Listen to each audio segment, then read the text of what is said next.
Alright, here we are with Fellowship of Cybertron, Season 2, Episode 4. The title of this series of sessions is Whatever Happened to the Bot of Tomorrow. We are in December 2019. I am Devin, using the framework playbook The Horizon. To my left, we have Explain Why. Tyler playing Amble, using the framework The Lantern. Kevin playing Skyway, The Air. Peter as the Divider of No Space, the Angel. Mark as Jakima, the Halfling. Unfortunately, Ian couldn't make it this week. We're in December, so we're probably having problems with Christmas scheduling. Listeners, figure it out. So, real quick, would you guys like to recap, not last session, but last episode, which was like the entire, arc. Last arc. Yeah, we called that one Supply Chain. We should call this Supply Side Optimus. Get out! I'm trying to give this at least some speculative sci-fi, gravitas. You're just mad I didn't tell you that before. I mean, this sci-fi. We met a cool ancient Cybertronian, and then I had to return to my home planet. Don't go there. Don't go there. So we went to the moon. We found some Cybertronian, signal there, and it was Avatar. The bad one, not the good one. or the good one and not the bad one if you're talking about only movies. The last Airbender movie was a nightmare. So yeah, there was a mining company mining some minerals, and there were some native cats people, and there was a problem because there were Cybertronians as well there. Robots in disguise. Anyone else want to start in? No, they're just going to leave you out there in the middle of the ocean drowning. I mean, you're doing such a good job. Okay, so for the first part, we ran into the natives and managed to piss them off, but eventually, through the use of bribery and medicine, we were able to convince them that we were actually not terrible, and they escorted us to their village, where we continued to make sure that we weren't terrible, and met their god, who turned out to be an ancient Cybertronian. Pandora? No. Botanica. Pandora, Botanica, same thing. The moon of Pandora. Yes. And she pretty much threatened that if we don't get those miners off her rock, she's going to just throw in the gas giant. Won't hurt her bones or something. Little dickish. Just a little. Yep. Kind of a jerkbot move. And then we contemplated going to war and waging an endless war, but we had places to be, things to do, so decided against it. You graciously decided not to start a forever war. So instead we bribed him. Yeah. With death tea? Death tea and minerals. Buddhist elsewhere. death tea. Yeah, an exquisite death. Yummy death tea. Enlightenment. As opposed to the other kind of death we could have given them. So, Sound like lore from TNG. Are you prepared for the kind of death you earned, little man? Like, that phaser that slowly causes someone to just explode from the inside out. God, there's so many of those in TNG, and they're all called pain phasers. It's a nightmare. Why would you even do that? At any rate, yeah, we negotiated peace in exchange for scouting the entire galaxy looking for some minerals for the mining company. it literally cost us nothing. So, To spread the Van Numenpros.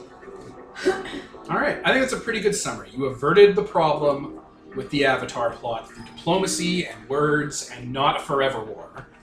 You also didn't ruin the people by teaching them to be, super murderers. And you definitely didn't do it because you fell in love with one of them and compromised your entire peacekeeping mission. You did keep one, though. You did do that. You did that real hard. We also didn't teach them how to mine their own minerals and just, pay a tribute so they'd be left in peace, because that would be slavery. That's called a vassal state, Peter. tributary, Oh, yeah, literally, in the word.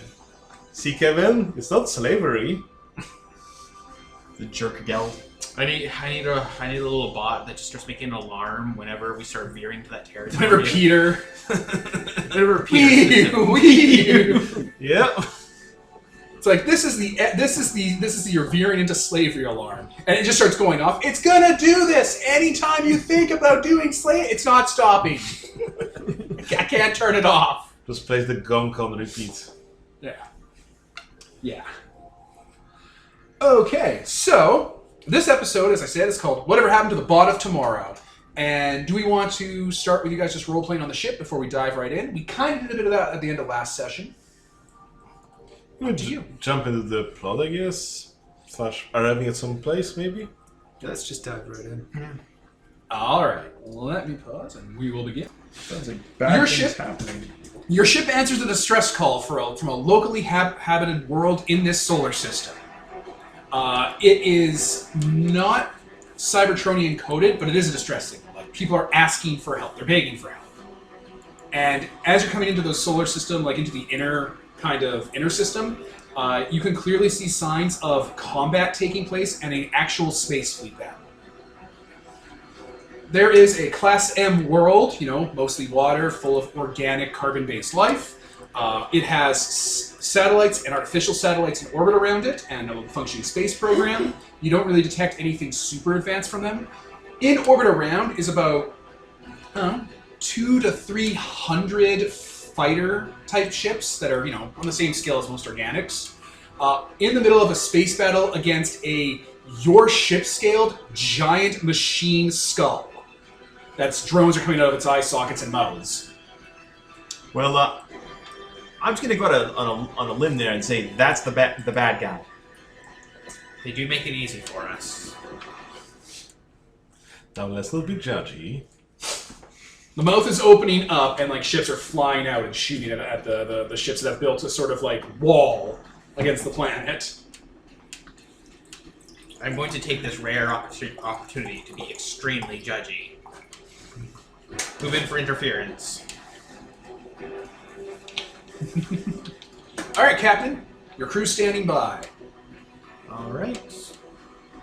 Alright, there's a battle system for being on a ship. There is, but you could also... I was just giving you the opportunity to do the whole Janeway. Red alert! All hands to battle stations. Yeah. War! Jackie quickly throws you the emergency coffee flask. Excellent.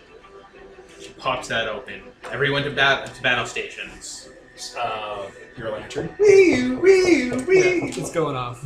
I'm in tune with all the lights everywhere. All the lights are flashing red and strobe effects. Bunch Doesn't of- bother you guys. A bunch of mini-coms pull out the bulbs, replace them with red ones. Just constantly doing it. Doesn't bother you guys. It's like a nightclub in here. It would give any human seizures.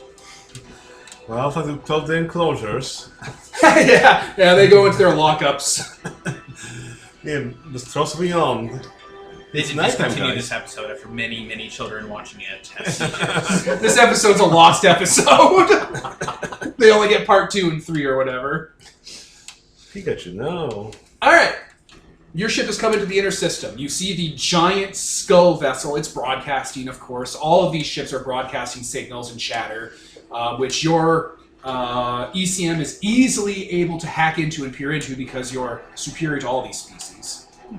So, if you want to command lore or ask me questions, look closely, get an idea of what's going on in the battle, feel free. And of course, ships are trying to ping signals off of you and stuff to understand what you are because they're noticing. Is the skill ship transmitting any kind of surrender message or demand? It is essentially the standard Borg message: lower your shields and surrender. To be assimilated. Basically, give up. Allow your system to be harvested and added to the collection. Oh. Well, that doesn't sound very friendly. Yes. It even has the message too. You hear this is the Brainiac Combine. Lower your shields. Surrender your sample to the collective. The rest of you will not be harmed. Looks like someone's conducting a gunboat diplomacy. Resistance will be met with extermination after sample extraction is complete. Alright. Definitely know who the bad guy is. Okay. Their ship is bigger than yours. It looks like it's a mobile space station. Why did we repair our cannons? Uh-oh. Are you guys a little threadbare after the Right. last 2-3 sessions in a row? Have we not done any repairs or anything? Oh. You've never hung out with the community long enough to get a full rest. Nope. Why have you done this to us? Probably means you won't be able to take down his space station in the first 5 minutes. Then. Could we go on board? You get close to it and try if you want to try the manual option. Anyway, there's information out there. You can choose to take moves together. Alright, I'm going to try to gather information, strategic information about this then. Okay, what sort of strategic information do you think you're looking for? Specifically weak points in the planet's defense system that we could protect, weak points on the ship that we're attacking that we could, Sure. hone in on. Also, the technology in the Defender fleet is markedly different from when that planet's getting off. So, to set it up, there are 3 parties currently. Oh, okay, so there's a defense force protecting them. Yeah, and they're markedly different from what the actual plan is, just from the information you're scanning and picking up. You know enough that there are 3 different factions, and 2 of them are fighting one. Maybe we should try to contact the defense force and see if we can rally together. Alright, and I'm assuming you guys are just, flying as close as you can to the combat, because why wouldn't you? Alright, so as you're getting closer, the Defender ships, they're, again, basically, I don't know how to describe it, they're just normal sized, which isn't your size, because your size is gargantuan. They're miniature-sized. Well, yeah, they're attack fighters, and they're sleek, they're silver, they have like a whole scanner system built into the front of them. A lot of them are just kind of drifting from being damaged. The skull is laying out small, polyhedron-shaped attack drones that clearly are just running on automatic systems, and they're fairly easy to destroy, but there's more of them. The station keeps producing them. And interspliced between those 2, there seems to be ships from the planet itself, but they're big, bulky, slow. They seem a lot more like that species that you helped get their colony ship up, like pre-FTL, like pre-spacefaring civilization ship tech. But they're mounted with actual weapon systems that seem a little more advanced. They look like a race that's been boot lifted. All right. So, anyone ever seen one of these giant skull things before? It's like a human skull, right? Or like a humanoid skull? It looks kind of like a Cybertronian skull. It has 3 dots burrowed into its forehead. It's giving off telltale green Tron lines and stuff. Okay, now that's more worrisome. There we go. I don't know, has anyone ever run into a Decepticon with that kind of thematic going on? People are checking the war registry, the wall, because there's basically a digital version of the Wall of the Fallen that catalogs dead people from the war. It's like, nothing's coming up. Must be pre-war. I mean, most Decepticons ain't that big, and flying through space, launching drones under their head. And not even like Botanica and the Titans are this big. This looks like an actual mega structure.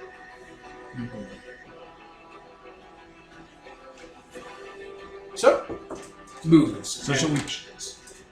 You want me to try to talk to one of these guys, or should we board? Or I mean, the weapons are kind of still wrecked. Direct space battle would likely be a bad idea. Communication seems our best option right now. So, should we punch in defenders then? Yeah. Like the lowdown? Okay. So, how do you want to contact the defenders? Or what do you want to know about them? Do you want to look closely? What sensors say? I think we actually have a. Sure. This would be a good I'll time to look use closely. ship gear if we have any, because I got a feeling we're going to be doing a rest after this. Well, sensor already used up, but we have 9 points of ammo for guns. Which is great if the guns weren't. I mean, the guns can work, can't they, even if they're damaged? Yeah. They just roll with unhope? Yeah. Yes, the unhope. Despair. Is there a way we could get advantage with that? I mean, can they just work together and then you'll have hope and it'll disable unhope? I guess, but I think only the gunner can use the thing, so... But, some of us have moves to give them guidance. Like a Jedi. Some of us! you kind of whisper in, like Obi-Wan, shoot the weak point for massive damage. I'm gonna look closely. All right, go for it. What are you doing to look closely, by the way? Just using your old man eyes or ship I'm going to systems? use the sensor suite. All right. I guess we can look closely then. Or like tapping into the matrix and like using your mysticism. I got 8. All right, 8 with look closely. 3 questions from the list, but you're gonna find an answer the hard way. Ask me 3 questions. And like there's explosions going on in the background and stuff. Like your screens are lit up with this combat.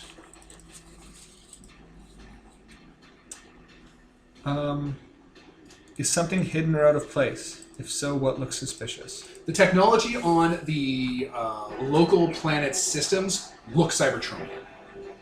On the planet systems. Yeah, the planet that's being defended by this fleet, their big, clunky, dumb ships, the weapon systems look distinctly Cybertronian. You think you see a warp cannon on one of them.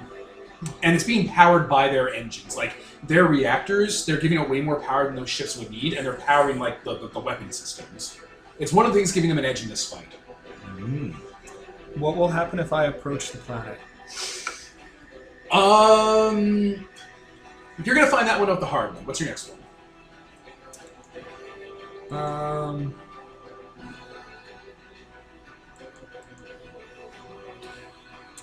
Tell me about the skull. What are they doing? What will they do next?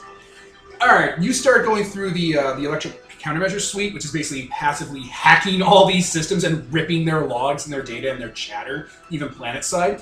And you're able to cobble together that within the last 3 years, this planet knew that this Brainiac was coming, and have able to get a profile based on the defenders that are defending them. The Brainiac Combine is named for a Gestalt artificial intelligent entity that travels between worlds to planets, ripping out large portions of the planet into its own internal collection because it's trying to catalog the galaxy. Anyone who resists has their planet destroyed.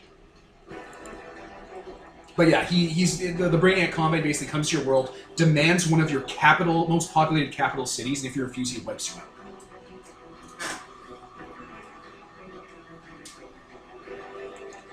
That sounds like Rover.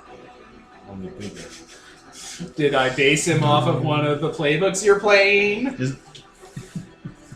Suddenly everyone looks over at the collector, just like, why? I mean, if Ian was here, he'd be like, "Oh, I want to be something like that." Yeah, Ian would. He'd be like, "Ooh, boy, that sounds fun. What are ethics?"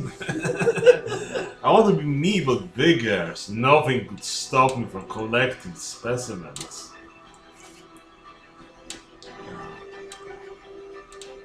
Alright.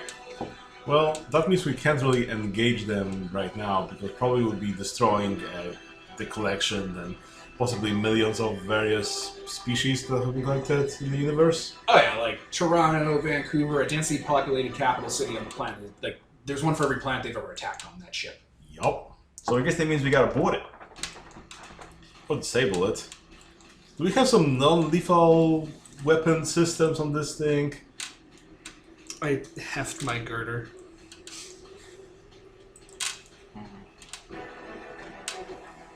That essentially makes us a hostage situation, yes. I just plucked him right out of the comics. Yeah. Exactly, so we can't just attack the ship, because, it's full of little bottles full of people. I know it seems like I set this up, but I didn't remember that because he collects cities inside his ship, that this would be a hostage situation. Like, it didn't... Those two wires never connected till this second. Like, oh yeah, you guys can't just kill him. It'd be super genocide. I mean, we could, but that's a totally different cartoon. I mean, if someone wants to be famous for destroying like so many different species at the one go. Well, Brainiac's famous, so that's why if you're the guy who like fucking knocks his teeth out, Yeah, that's a totally... because you're a little hobbit. Yeah, It's that's Larry David definitely... versus Goliath's head. It's a flea on David versus Goliath's giant fucking head. I say we take the boys out there and we go in there and we hit it with a stick. Hit it with a stick. Well, hit it with a stick, some explosives, maybe drag over a couple of saber-shaped charges. Let's ignore the idea of explosives on this ship that is full of possible specimens from various planets. I think this may be a boarding issue. If we can get on board and even knock out the weapon systems or the deployment systems, then we can maybe force a retreat. Well, that still leaves those captives there in the system. So, All right, decisive action now, guys. Let's take the ship in or take a shuttle, is what I say. Try to enter it with a shuttle, yeah. Any other suggestions? Porting it seems like the best option to me. Problem with a shuttle is your shuttles aren't that fast and are much more vulnerable than your giant ship. Oh wait, this thing's also enormous. Yeah, So we can just dock with this ship. well, we could always ram into it. That is a move. That literally happens in the movie. They crash the ship right into Unicron's goddamn eyeball. Use about Galactica maneuver. If we ran the area where drones are deploying, we would likely be fine. Just push right in. That's probably far away from the specimen jars. They likely wouldn't open fire within their own deployment center as well. All right, looks like we got a plan of action.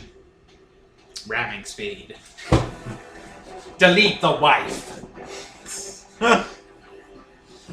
All right, who wants to roll the ram as you guys get in position and start picking up speed? Who's our navigator?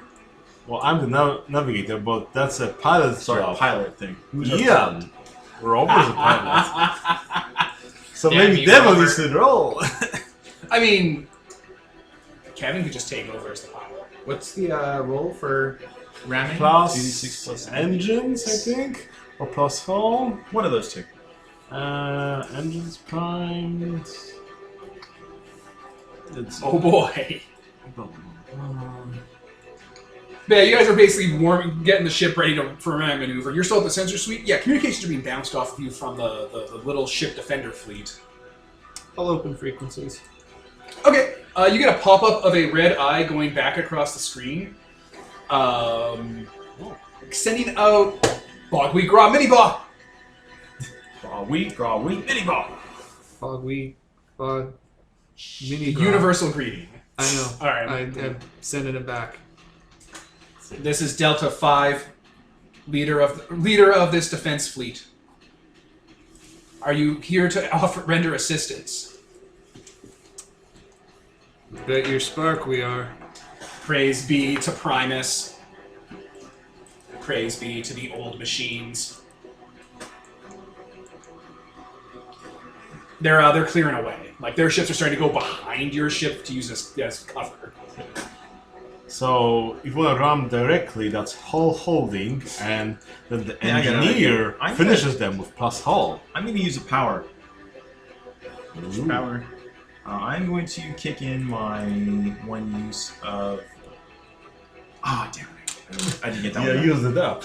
It got blown up, yeah. In the very first session of the You got game. marooned. God damn it.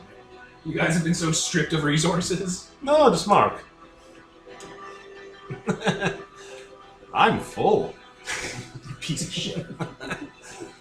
Alright, so you got a small, like, wing of these fighters, like, following behind you, using you as cover, trying to get close to the mothership. Okay. Who's the engineer? Centurion. Oh, that's just an NPC. Yeah, he's one of your named crewmen. So, as we go in, can we give an aid to this role by having Master Blaster basically unload some missiles as fire off a bunch of like ECM missiles and penetration aids to make us difficult to target? So we... Well, first we need to create an advantage, and then we get to roll. Alright, create your advantage. Try to get it set up. Well, that'd be creating the advantage, I think, causing that distraction. Alright, is it... and you finish with ramming? Does this tie into ramming? Yeah, ramming is finish them. Ah, okay. With So, hull. yeah. You could, burn a bunch of your ammo to create that advantage. Oh, I got an idea. A terrible... Maybe a roll? Yeah, Some sort of move? we have the comms open, right? Yeah. I hail the I just I go to the side little channel and I hail a giant skull. Okay. You get basically an image of the giant skull with the three things drilled into it. Hey, how you doing there? This is the Nice looking giant skull. This is the Brainiac 5. Shit, what did I call them? The Brainiac Combine. This is the Brainiac 5 Combine. Jack, I'm up here. Yeah, we're gonna just, your collector sounds wonderful. We'll be coming right in there to deliver ourselves right into your collector. Identify. Yeah, we're the The 8-track. Hmm? The 8-track. Yeah, we're the 8-track. You must have heard of us. We're a big city, capital stuff. We got a bunch of organics on board, lots of stuff to add to your collector. I'm gonna roll, so I'm rolling using a move actually here. Oh. I'm going to talk sense, and I'm painfully lying out of my ass. What'd you got on Talk Sense? So I have, what's the name of that skill? Talk nonsense. So What's happening? when I'm bullshitting with a straight face, roll courage for nonsense. And I got a 9. What's that mean? That's for Tuck Sense? Yeah. You owe them a favor. Well, they do as we ask. Okay. What do you want to do? So basically, they're gonna treat us as, oh, they're coming in to join in. Okay, we don't have to shoot them. Like that seems legit. This tracks. All right, yeah. He starts talking about the Tyrus Accord and Cybertronian arms treaties, and like opens up some of the drones. Open up a clearer area for you to like drive through because he's not really concerned with this conflict. So he's definitely going to entertain Cybertronian dignitaries. Now we can't stab him in the face upon first meeting him. But... I mean, you definitely can. I just also- said he's going to entertain you. It is Honk, entertaining. It is entertaining. This will entertain us. All right, ramming speed. All right, is that the advantage with Talk Sense? I guess. Yeah, sure. That was. He wasn't planning on going along with it. So. All right, so you create the Plus advantage. +1. Who would like to roll? I think that's going to be the Janeway. It's my way or the Skyway. The right way, the wrong way, and the skyway. Hollis +1. Excuse me when I kiss the sky. This negative result any hull rolls that we make. So plus hull. Yep. Here, while you're figuring that out, let me... Alright, we're back. Right now, no music. Okay, the skull ship in the sky opens up, to allow you to, dock with it and whatnot. And you just crank your engines down a bit, and then... pop them, heat them, immediately go into a full-on fuel burn, and fly directly into the mouth where the drone's hangars are, crashing into it in a spectacular green energon explosion. Hyperspace run.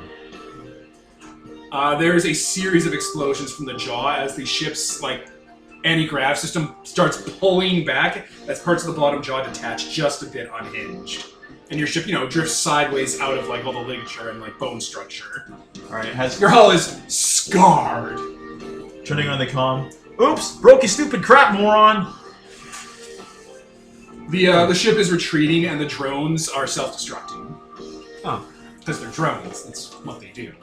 Do you want to stop inside the ship so we can board it? Rather than run It's not through it? destroyed. It's just backing the fuck off. We stopped. We're So- definitely boarding. Yeah, Jack him up will quickly, jump out because he's leading the muscle on the ship, and so. Oh no, it's pushing you guys away and receding away. Oh, okay. It's retreating. See? Told you. We shouldn't have Popped rounded it so one- hard. You popped it one in the mouth.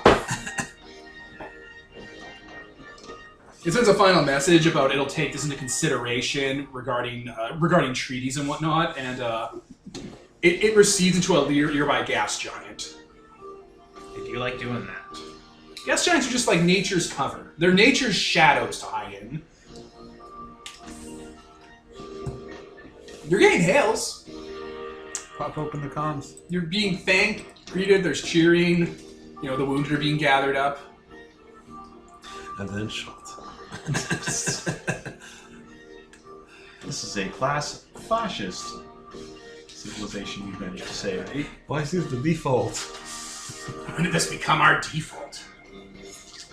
A long time ago, the galaxy far, far away. So yeah, what do you want to do now? You're being hailed and stuff, and people are asking you to come on in for talking. Gladly. The local alien civilization, that belongs to the planet. You get a woman in clearly looks like a military uniform. being like, "You must be the Cybertronians. We've been awaiting this day forever. You're finally here." Huh. It seems we arrived just in time. You always seem to. They're sending you coordinates for like a delegation party. You've had Cybertronians here before? You could say that. We want to keep it a surprise. Well, Well, I do like surprises. let's not keep them waiting. Ramming speed. Through the planet. Warp speed. The alien ships that were defending this planet kind of like go information around you and start like sending updates, communications. That leader, Delta 5, comes back onto the con. Thank you for your assistance in routing Brainiac, the Brainiac Combine. Yes. They will be back. Assistance. We've bought ourselves some time. The situation on this... We understand that you often come into these situations half-cocked. There's some complexities involved. We'll debrief you after you meet the locals on the surface. I believe you'll find that we're all fully cocked. Of course, old machine. But you can count Delta 5 of the Cylon Defense Corps as one of your allies. Those ships are cybernetic. Like, the actual ships have, like, a large living biological mass in the center wired up with machinery. They're large flying brains. After the comms are down, it's just, I know, something tells me about that guy. He got a plan. An unholy abomination. Well, you get basic details about it. The Cylon Defense Corps is an inter-systems planetary defense fleet for, like, helping allied worlds of the inter-system hegemony. Which I don't know if that lights up any lights in your head, but you could say. But they're basically the peacekeeping corps. Yeah, weren't we dealing with them last time? No, you're dealing with the people they're at war with, the Star League. Decades ago. I was amazed we didn't encounter any battle mechs fighting the Star League. I know, right? I mean, you did. They had the little battle mechs for little people. Just like an Avatar. They had them. They had, like, Novas and Jenners. Alright. So yeah, they'll give you coordinates. You guys gonna get together in an away team? Dock in orbit? Yes, us. And All right. Screamo. Woo! Woo! Victory screams. So are we gonna have a situation where we all like walk up to a podium, taking up the entire thing, and like they have to get like a jetpack to put tiny little undersized? When you said walk up to a podium, I just imagine the Washington Mall, and you walk up to the statue of Abe Lincoln, lift him out of the chair, and hug him and sit down. Like Megatron did in one of the cartoons. He does that. We're not Megatron, but You're gonna go there, and they're gonna have like giant statues of Megatron everywhere, and you're gonna be like, "No, it was Earth all along." All right, let me pause. Okay, so this world is a Pangaean continent covered with the rest of the surface in water and small archipelagos and island chains. As a north and south pole, they look like they're good spirits. Who here is interested in planet-based stuff? Like, What do you mean? knowing about the world, asking questions about it. I mean, it's kind of important, so yeah. What kind of things are you interested in knowing about this world as you're like getting ready to kind of come on in and land? What kind of cities are there? Cities fall into two distinct categories. There seems to be a series of nation states that have started to grow closer together over time. Like you can tell they used to be, just from pictures, you can tell, like from the surveys, you can tell they used to be pretty far apart, and they've been slowly kind of moving together and kind of building up on themselves. They look sleek, advanced, modern, made of steel and reflective surfaces, and almost have, kind of a Cybertronian look to them, in that they look like a future city. Lots of renewable energy, solar panels, hydroelectricity, nuclear power plants, but the atomic power plants are running on what looks like cold fusion, which is several jumps more than what you expect. The other city types are more spread out, and aren't really part of this, and they look like they're more industrial age / like starting atomic age. Any really big, obvious military structures or like super projects on the planet that we... Everywhere. There's like long-range telescopes. There looks like there's space elevators they're starting to build that can carry equipment into low orbit. Both of these types of cities and kind of divisions are full of military bases.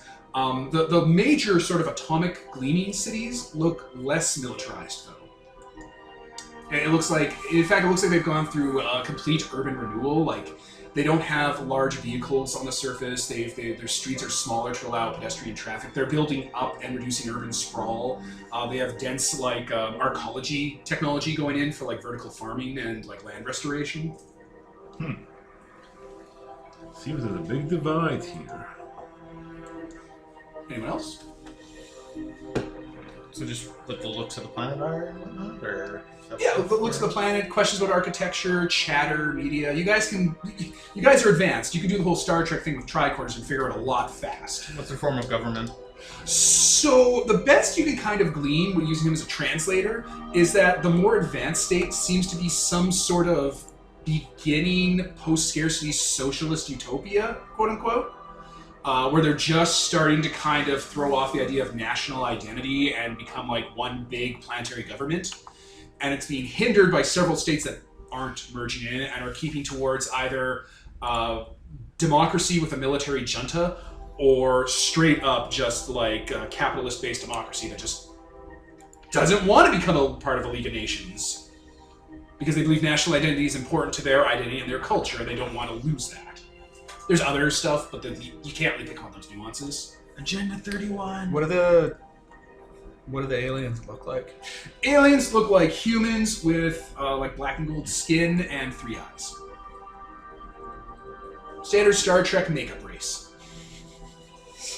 I just took like a bunch of $5 googly eyes and... A little. 3 eyes. Look like that Brainiac. I wonder.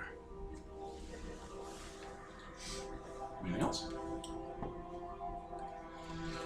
So these are just one race across the whole planet, 2 different races. That's right. No Cybertronian signs or anything like that on the planet?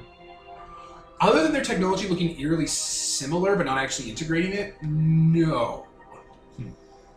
Do they use robotics at all? Like, Okay, so from just scanning through their databases, the Atomic Age place used to use walker tanks, like big mechanical battle mechs, and it looks like in the last 30 years, that just kind of stopped suddenly, and they've transitioned totally to unmanned defense systems and like, building more on passive defenses and diplomacy rather than trying to do outward-facing military. And they've also basically switched over from aeronautics directly to astronautics and starting to pick up and become a spacefaring society. So their ecology is already obviously not like completely smashed. So No, they look fine. no nuclear sites or anything like that. The planet is covered in signs of world wars. It looks like maybe 40, 50 years ago, there was a massive conflict on this world that scarred a good deal of it. And it obviously would be really easy to tell if it was nuclear. Oh yeah, it's still there. Like Okay. there are sites that are still hot. Hell of a recovery. I'm wondering how much of that was the intervention of our spacefaring friends up there. I'm just wondering what this surprise is. And only one race on the planet, right? Yeah, one unified kind of species. They're all part of the biosphere. Guess we'll win. Maybe their world war didn't last for a couple million years. Amateurs. Yeah, that war lasted like less than a decade before it went hot. It's like nothing. Anyway, you land. There's a lot of fanfare. There's like like parades. There's people here. You can see that there's clearly their version of a news crew or like a sort of public social crew to like tell the world what's going on. It looks like you're not the first aliens to arrive, so they're not doing the whole we are not alone and they look nothing like us kind of speech. That's already happened a few times. But they have Cybertronian heraldry and symbols they've brought out for this, but it's all degraded. It looks wrong. Like it's not right at all. It's clearly like spelled wrong. The heraldry isn't being used right. The coloring system's bad. Like it looks like they got it secondhand, but a lot of this stuff looks old, like maybe 40, 50 years. Spacefaring traders dropping it off, perhaps? Maybe, yeah. They could have heard about you guys from other aliens. It's not impossible. Especially if you had a presence here thousands and thousands of years ago during the Knights of Cybertron age. Well, it's cute that they try. Pretenders. Yeah, there seems to be. It looks like you know that their version of a world leader is called the First Citizen, or as close as they can get. They're not quite a whole world government yet. Yeah, they're all here to meet you. So like when your shuttle lands and opens, and like the little tongue walking bridge comes down, there's cheering, fireworks, people release doves. Don't do Mars attacks. Don't do it, Kevin. The intergalactic sign for war. Peace among worlds. Peace among worlds. Yeah, as you guys are coming out, the First Citizen, woman, she looks maybe in the middle age of their species. Some cybernetic augmentation, but it looks like it's medicinal. Like, not like they've been augmented to be better, but to catch up for problems. Is there on the ground, not up to meet you. Looks like they're making no attempt to meet you at face height. And like as you're coming out, she's giving this. She started a speech to the people as you guys were landing, and she's like, "I understand it's customary to give the universal green of friendship and peace among worlds, but we thought it'd be more appropriate to make it just a bit more personalized for you now that you're finally here." And they gesture to a large sort of APC unit that's like blue and white and kind of shiny and looks like very ceramic and iPod almost it. It opens up and a Cybertronian walks out. They're about Jack 'em Up's height. Blue, gold, they have a very rounded body pattern to them. No Autobot Decepticon symbol. Energon lines going through them, but you're going to notice stuff about that later. And he walks up with like a sort of like United Nations flag in his hand and like a large machine ball in the other, and walks up to you guys, plants the flag, puts out his hand to all of you, but you because you're the leader. Bogweet Broad Mom Minigaw. I'm gonna take that hand and shake it. And repeat that, but... He hands you the orb. The orb? Yeah, he has an orb in one hand and a flag in the other. Right, flag. yeah. He gives you a pat on the back. I'm so happy you're here, brother. Pleasure to meet you, too. Yeah, everyone's cheering, clapping, pictures are being taken. He gives like a salute to the people. I was wondering, is that an actual Cybertronian or... Hooray and stuff! Yeah, I want to look closely.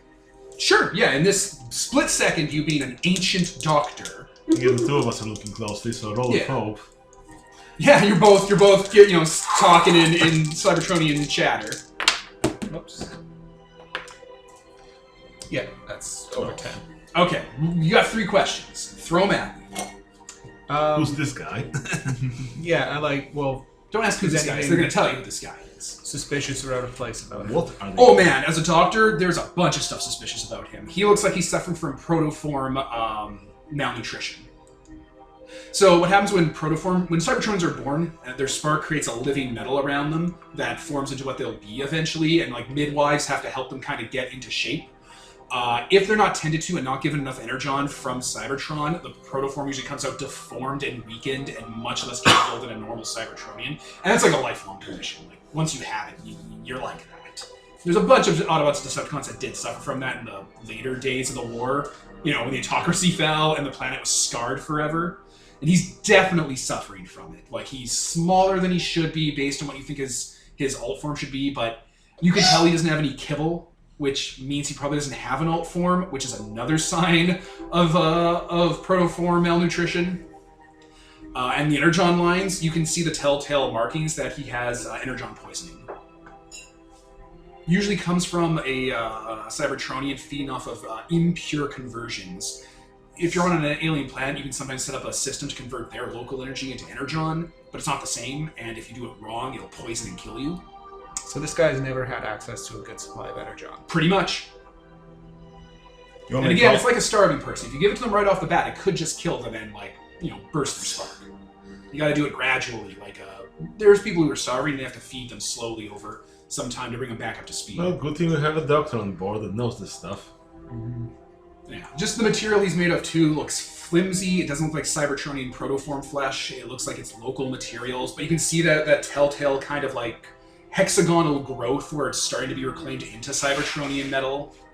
There's problems all over this guy. So it looks like he might have maybe been hobbled together. Maybe. Or at the very least, he certainly didn't have a blacksmith or a midwife birth him. What's going on here? What do my senses tell me? This is the middle of a huge celebration. Everyone here knows about you through the lens of this guy. You can just tell. Like, all the iconography, the way his body's shaped, like that kind of, like, almost rounded kind of iPod aesthetic is very much their aesthetic, and they were kind of expecting you guys to look like him. Like, the depictions of what other Cybertronians could look like. Like, they have, like, a Voyager plaque they've set up and stuff. That ball you have is their Voyager plaque. Like, there's their whole planet's history on it and stuff, and, like, the depictions of what you would look like looks a lot like what he would look like. Maybe a question. No Autobot Decepticon iconography at all. Is this guy trying to, like, judging from what's going on here and his kind of, like, everything he's been saying has been off. Was he born here? Does he have no knowledge of Cybertronian, or very limited, only the kind of firmware that he gets born with? I don't think he had that. That is a big problem too. Protoforms have to naturally be taught through, like, you have to kind of hook up to their mind and guide them through, you know, staging their mind to be Cybertronian. Yeah, but if you wanted to ask a question that kind of confirms that, maybe.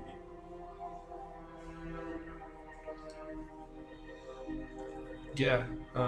Does it look like he was created here? He doesn't look like he's been socialized properly. He doesn't move right. He doesn't talk right. He doesn't emote at you properly. Like, it's like talking to someone whose face is all messed up and isn't matching their expressions to what you'd expect. When he's talking and he's happy, he sometimes looks mad or afraid, but, like, he's not socialized. He doesn't know how he's supposed to look. Cybertronians naturally change. Their T-Gog lets them change their form over time. That's why you can look like a G1 boxy robot, or you can look like, you know, a Transformers Prime sleek robot, or you can look like a video game character. Like, you guys change over time to represent what you feel like on the inside. Unless, of course, someone chops off your head and replaces it with a big metal plate. Yeah, Change exactly. over time. So, like, it looks like he doesn't really know how to shape himself. He doesn't really... He's not been socialized. Like, that confirms it. As far A as wild link. Maybe he like crashed here, got like brain damage or something. He just doesn't remember. Has this guy seen his data? No. If you want to infer it from the environment, I can give it to you, but he's going to, like, introduce himself to you and talk to you. Oh, yeah. But yeah, that's... Yeah, unless you want any more kind of clarifications, that's pretty much the fucking info dump you're getting from this guy. Okay. That's the thing, too. Like, I'm saying guy, but even the way he's presenting with the way he's been put together isn't any of the main sort of, like, gender presentations Cybertronians do in their society. It's like he doesn't know how. It's like Cybertronians can do So, it. yeah, They can be male, they can be female, they can be, you know, somewhere on the spectrum, you know. I'm the smallest guy, you know, like, bot here. And I've got the micro thing. So Yeah, he's U-sized. yeah, I'll step forward and shake his hands. Hey, Jackima, how you doing? I'm doing well. This is a good day. A monumental step for our planet. He, like, kind of gives you, like, a shoulder pat. Yeah, I will not return it because I... No, he's, like, shaking your hand and be like, yeah, he's very handsome. Okay. Yeah, Skyway just kind of glances over at names you and it's just kind of Amble. like Amble, right? And just kind of raises a brow ridge. He's like, something's wrong here. Like, kind of questioning. Do we have, like, internal comms? Yeah, you do. Fine. You can whisper and no one will hear you. Yeah, this guy's all kind of messed up. Looks like he wasn't born right, didn't grow up right. He's got energon poisoning. All kinds of things wrong with him. Here's a question, Devin. This is a Autobot lore Sure. question, I guess.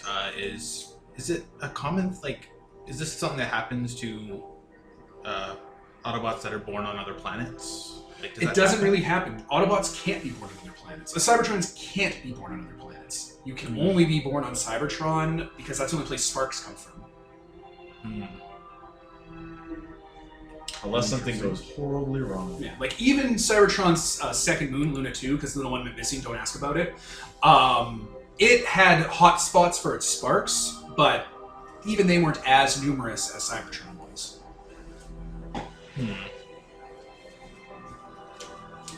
So I'll just basically just find out. So I gotta ask, how'd you get here? That's quite a story. He's like waving to the cloud, or to the crowd. When we have a chance to We'll have a chance to sit down and talk later. I'm sure you want to know a lot about me. I want to know a lot about you. Yeah, well, we got nothing but time until the big skull puts itself back together. Yes, Brainiac 5 must be stopped, no matter the cost. We will gladly aid in that effort. So yeah, the leader of the world comes out. Like, I'm going to gloss over a bit because she does the whole politician thing, you know, wants to invite you to stay here for a bit, catch yourself up, meet Icon, which is his name. Obviously you have a lot to catch up on, and they'll just, you know, they want to meet you. You're aliens, and they've been expecting you forever. So, you know, but, you know, there's photo ops, people are talking. Some people ask some, like, softball questions, like, oh, let's do a question each for the interviewer, like, just to represent, like, snippets of it. So, like, alright. This is just an interviewer. Your designation is Jack'em Up, right? You got it. On your world, what villains have you fought? Personally, the last person, what the hell was that, a Scorpionaut, or was it? Waspinator. Waspinator. Oh. Last one I went to a big fight with was Waspinator. So I basically give this rough description, exaggerating it, like, massively, because although you really don't have Here's a hologram of him. Yeah, except it's been, like, increased in size, and it's He's the all, anglerfish. it's been, like, digitally altered so, like, he's looking at me and is, like, cowering, you know. They're into it. Yeah. Is Waspinator your nemesis? Says, oh, yeah, I guess he'd probably consider me his nemesis. I don't know about him, though. I mean... At the end of the day, he's just a very confused robot that's got to be... Or a confused Cybertronian that's got to be set right. But, you know, scumbags like him are a dime a dozen. Excellent. Alright, Skyway. Another reporter. Mm-hmm. You seem to be the leader of this group. Are you the leader of all of the Cybertronians? Oh, well, I wouldn't say that, but I did have a very important position back on Cybertron. Much like our first citizen? Very much so. Very much so. They all kind of nod. Yeah. If you were to suggest any sort of, if you were to make a suggestion for our society and our culture as we move towards the stars and becoming part of the larger galactic community, what would that be? Oh, I wouldn't presume to tell another civilization how to live their lives, but I suppose if I would, I always reach out. I always offer an olive branch. It's going on the plaque on the statue. Never make an enemy when you could make a friend, even if that friend may have to come further in the future. Yeah, I love that. That's great. You're designated Amble. Yeah. What is your primary profession, other than, of course, you know, fighting evil? I'm a doctor. Your people can be injured? Very much so. What is it like to take care of your kind? It's largely a thankless job. Someone in the crowd who looks like they're military medical kind of like snorts. I'm just imagining, like, there's, like, a sudden flashback of Cybertronians screaming as, like, shells are falling, they're being, like, dragged in. Yeah. Why'd you cut off my arm? Well, it's probably less squishy than what you have to deal with. The theme from MASH starts playing in the God. Shut up, radar. We should definitely download that. Yes. All right. If you were to give any sort of professional advice to the healers of our world, what would it be?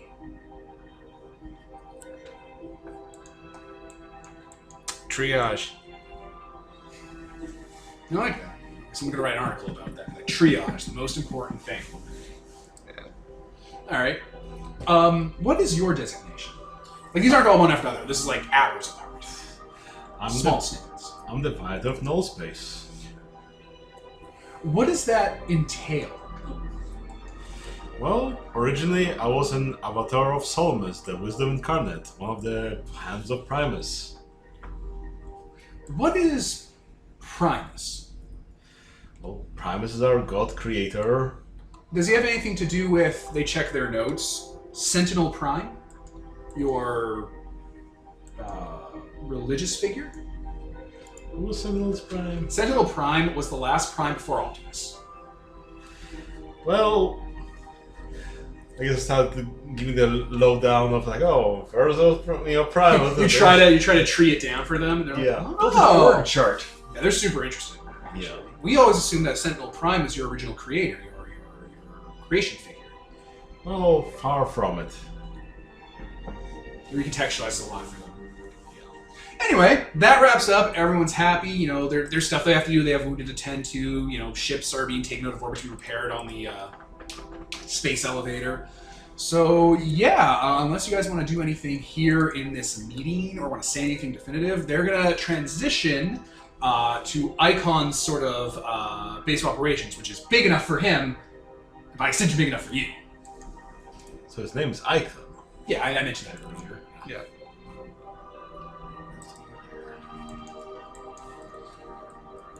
That's it, though?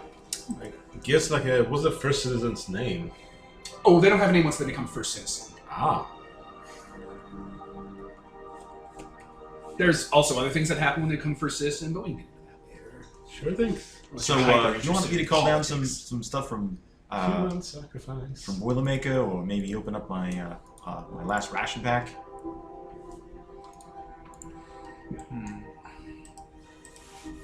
I think they require more of a medical. You're talking about healing Icon? Yeah, Uh, I feel bad for the. He's done a pretty good job. no, you can't just give him pure energon. It's going to send his system into a state of shock. We got to set up a slow kind of IV drip back on the ship. But don't worry, we'll nurse him back to health. Yeah, it feels like he's doing. Feels like he's due for a good turn. Yeah, we'll see. Whoa, sorry. A little exciting there. Too much action for this poor little guy. So we'll scene swipe. Icon's base of operations is further away from the capital. It's kind of in one of those more militarized, defended areas. It's a bunker that's kind of built in the same way he is, that kind of Apple design, like that iPod design. It's all very smooth and white with blue lines and stuff on it.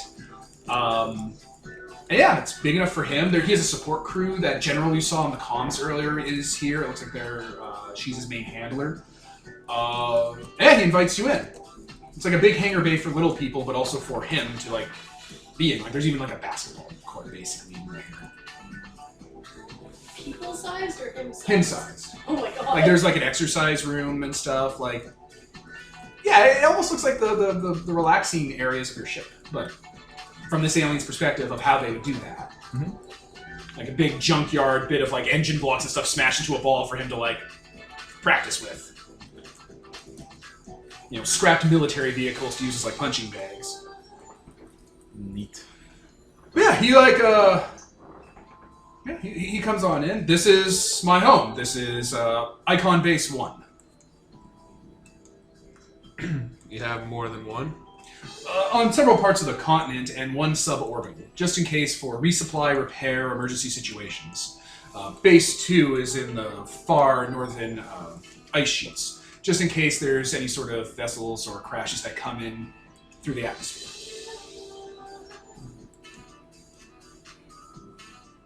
So looks like you gave this place a bit of a bootstrap.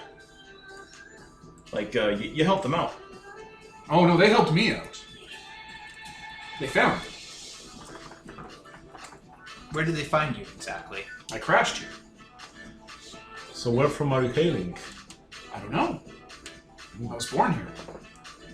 As I'm told, some time ago, an escape pod or a vessel containing me crashed here. Descriptions of the family that found me say that it was a sort of flowing water-like silver material.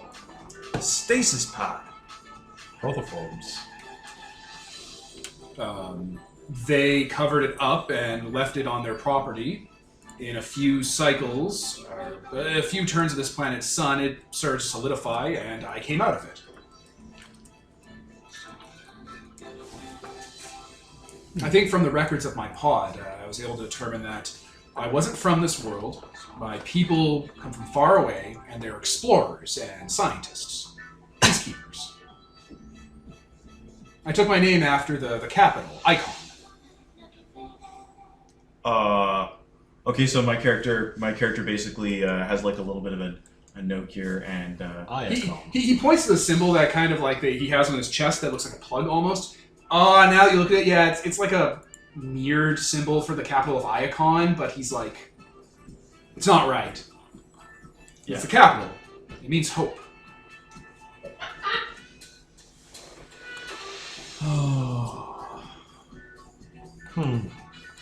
So that was a long time ago. I mean, sort of still is the capital. Just cue back.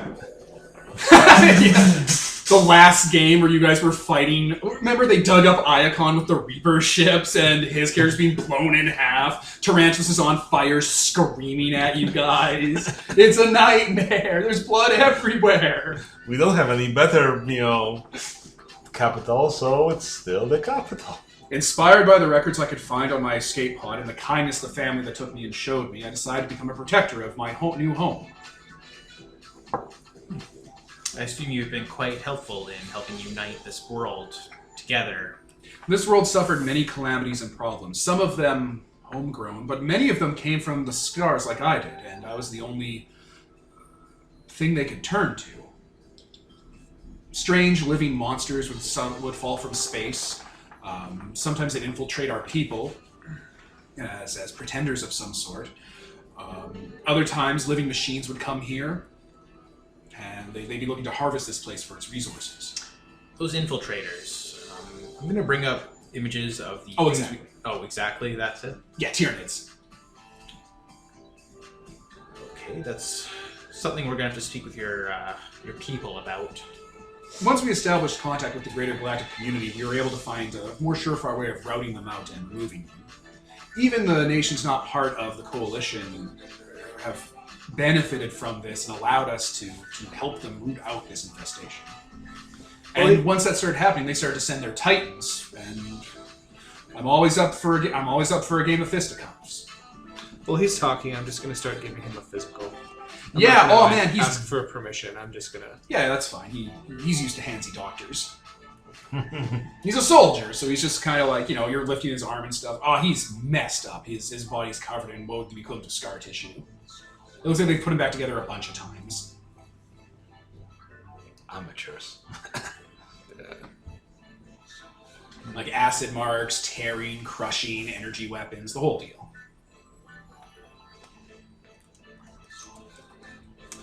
Looks like you could use a little bit of work here.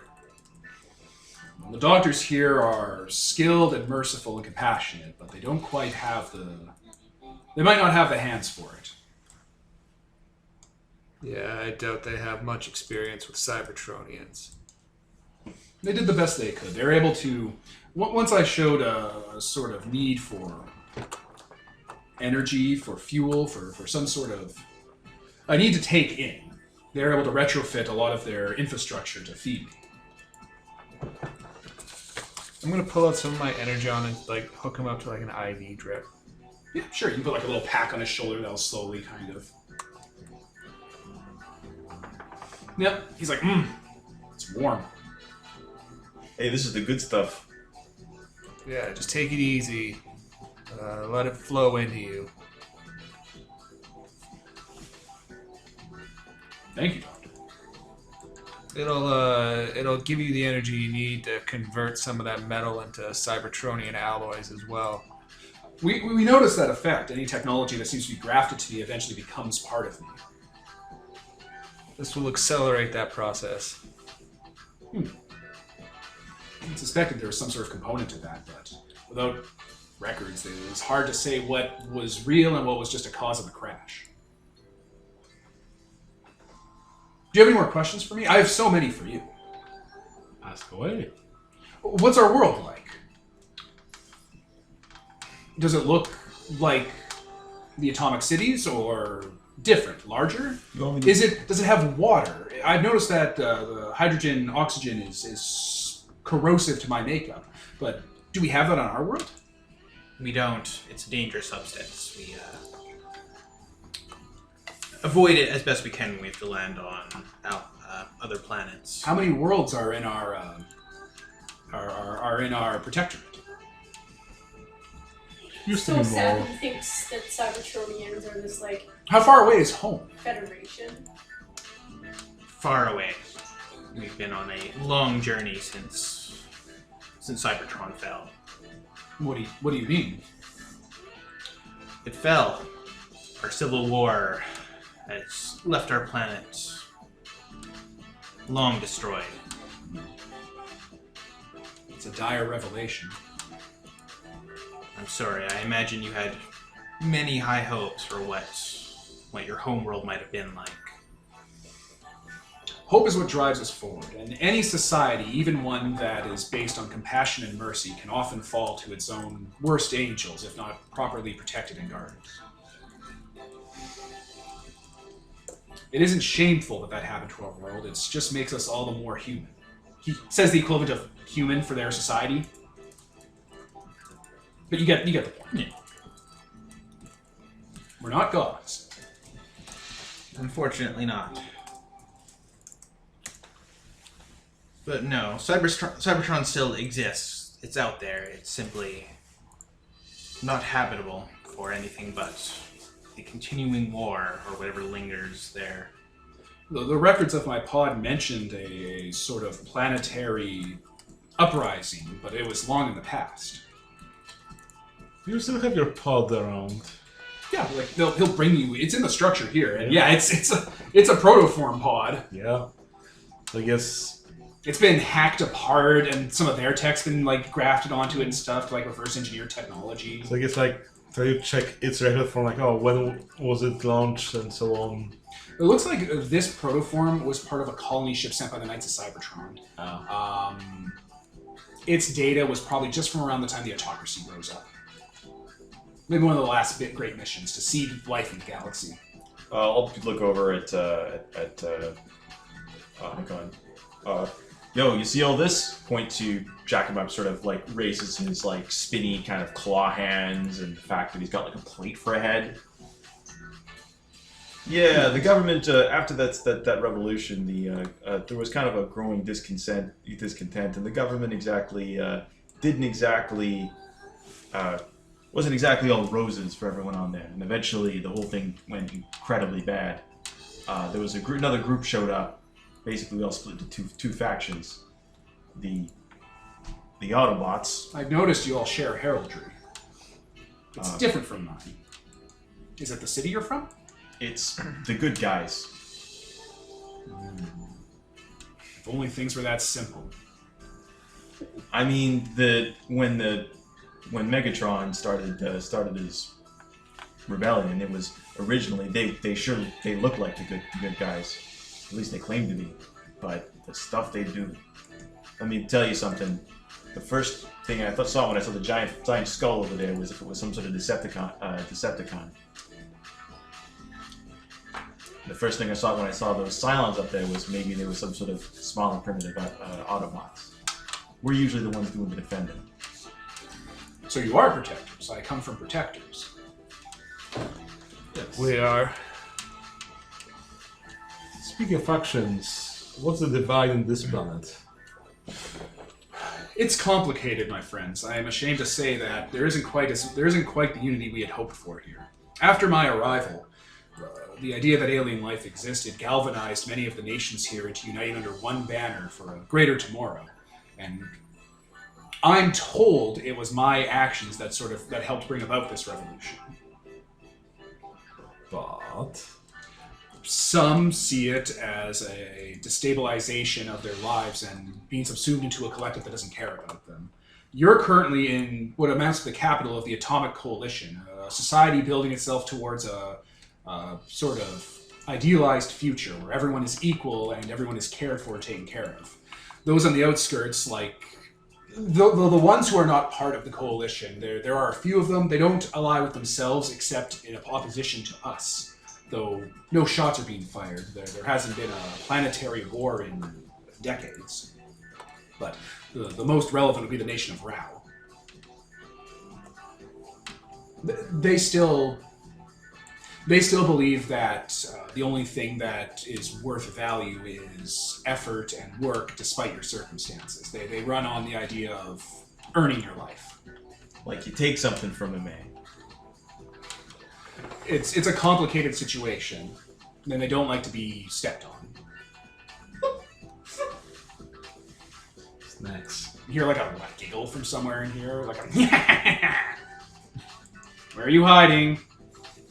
And like from the shadows, one of their children skitters out, but he's like in rags and has like a page boy cap.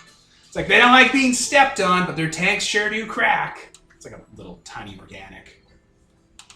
You seem to have a little gremlin in here. He like raises his hand gingerly so he can climb on. Oh, this is my son, Tim Tum. I adopted him. Well, that raises My questions. condolences. You're the family, aren't you? I'm doing your accent now, it looks like. It looks like I just picked it up. More or less. Aw, man, you must be anti-Skyway then. Yeah.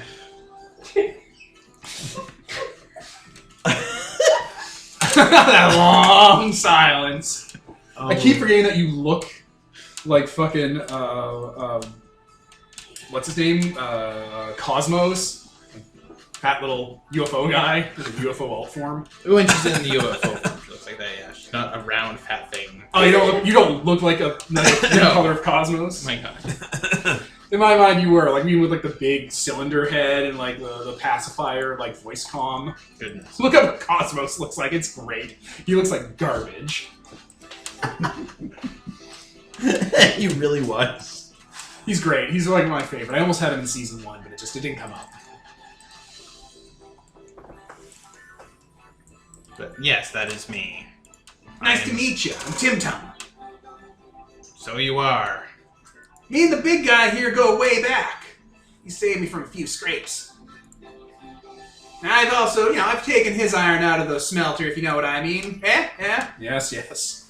You certainly have. And he just kind of puts him down on like a little, like, walkway.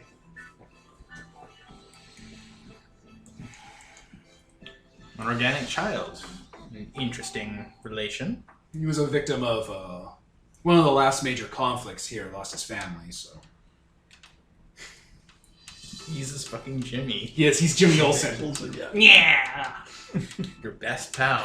He is. It is his best pal.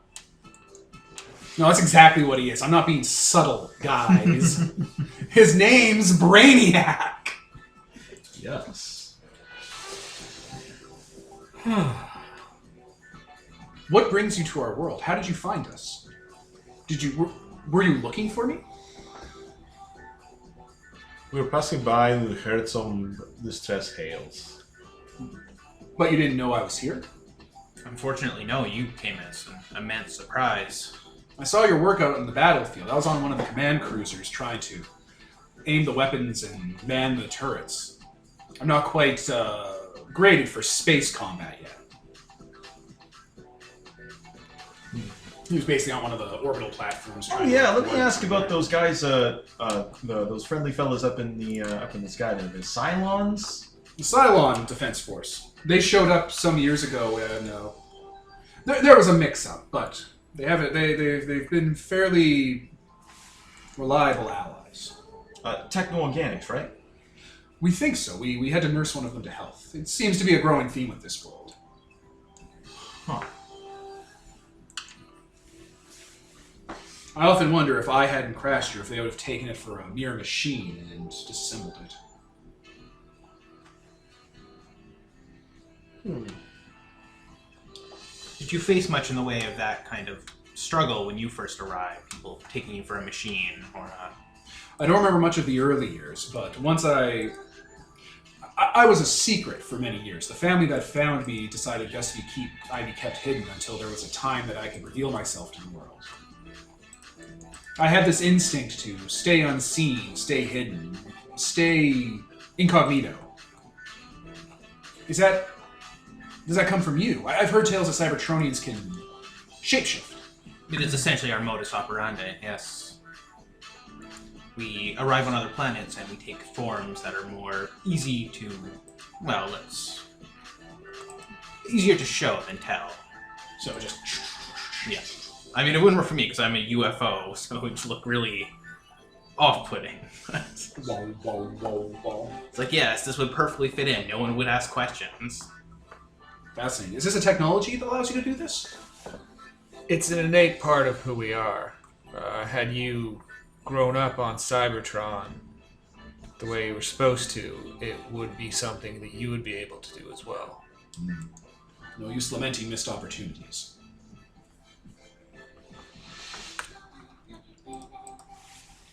I did pretty well for myself though, and like he shows like they've made comics about him. Of course. And like yeah, once they understood what was going on, that there was like a secret giant robot fighting monsters and stopping wars and stuff. It makes more sense to them, so they printed some of those early adventures in merry mix-ups, sanitized for public consumption. But basically, yeah, he was running around at night, in stealth with covers on or hiding in the back of wagons. Like his family, the farmers that found him would like bring large transports that he'd huddle up in, and then he'd burst out and like, beat up gangsters or stop war criminals or make sure that prison breaks were prevented. He was kind of like their Sasquatch figure for a couple of years. I mean, the good news is you did miss a lot of... As we call it, a cyber Sasquatch, like on Cybertron. You did miss a lot of bad stuff, and it looks like you did do a pretty good job here. I appreciate the faith and compliment.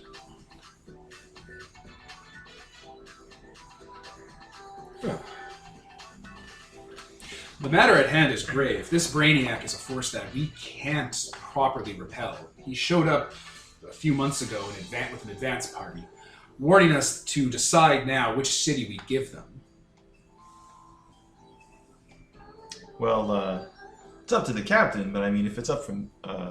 but I think we can probably give out a hand here. Maybe do some trading, some repairing, install a few Cybertronian cannons here and there. Gladly. We will blow them out of the sky. Well, we won't do that because there are hostages on board, but... That has been a grave concern of mine as well. If this isn't the only world this Brainiac has pillaged, there must be hundreds, thousands of cities on his vessel somehow being held in containment. They must be free to return to their proper world. Agreed. I believe invading the ship on foot would be the best plan. I like your thought. I like your style. Oftentimes, I find the best way to learn about a threat is to get mano-a-mano with them. Kind of just, fist and fist, kind of. Exactly my sentiment. That's also what I'm built for.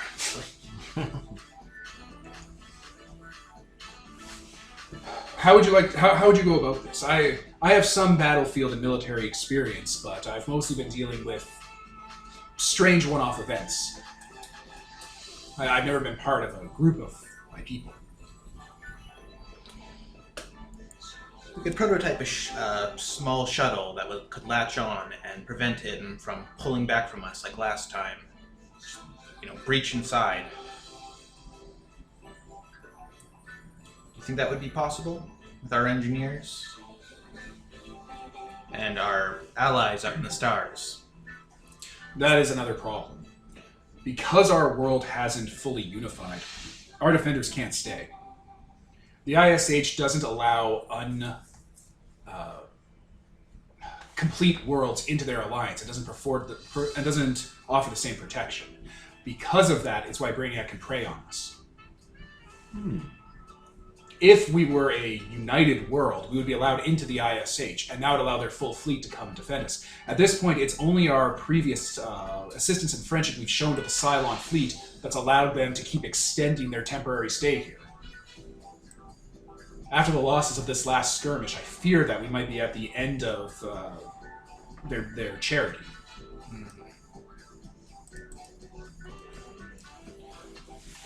So it sounds like either we could build our defenses here and wait for it to come and then take advantage of that, which would be a little dangerous for the planet.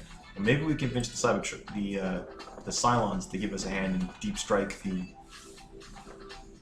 Brainiac before it comes here. Even as a final favor before they move on, I don't feel comfortable attempting to force the other capitals of this planet to unite as foreign invaders. An alliance built on the muzzle of a gun cannot hold. Agreed. Well, I bet the Cybertronian will be more than happy to help with the Brainiac. I bet some of the cities taken were from the ISH. As far as we can tell, the ISH has no pillaged cities because they're able to repel Brainiac effectively as a coalition. Well, even if that... And the resistance we've shown, I'm afraid he might try to destroy this world, even if Rao gives up one of their capitals. Not that we'd ever counsel you to do that. That seems like... The Atomic Coalition would never give up their people into slavery. Freedom is the right of all sentient beings. But Rao is desperate, and Rao doesn't have the same value system as the Coalition. They don't have the same perspective on alien life that the Coalition has from raising meat. Lives of the many. They believe in acceptable losses.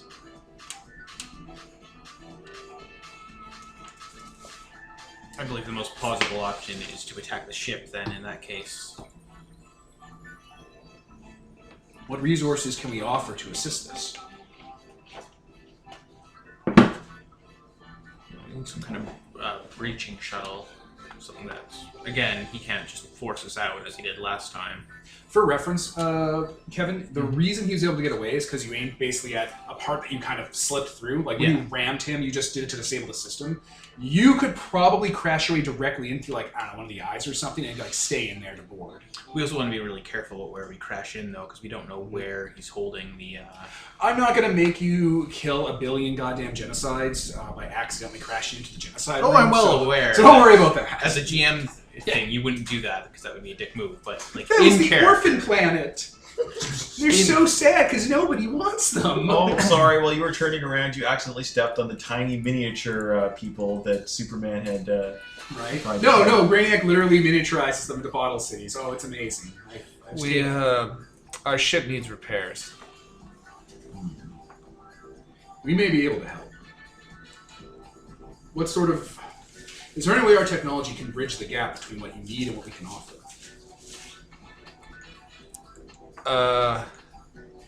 Honestly, I think just safe harbor and some time to conduct our own repairs would be all that we need. Maybe some raw materials. We'll let you know what we need. Transuranics are usually pretty. We can make that happen. After all you've done for us, even in this brief amount of time, I can't see a world where we don't return this hand of friendship.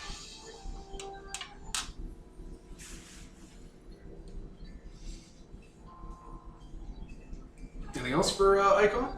This is, well, I mean, I'm just gonna say this: you got to come up, at least talk to some other people. At least for a little bit. I mean, it's not up to me; it's up to the captain. But I can't imagine that. I mean, I've never truly been in space before. When I was young, I dreamt of being an explorer. You are more than welcome to come up as a guest. I'll take you on that offer.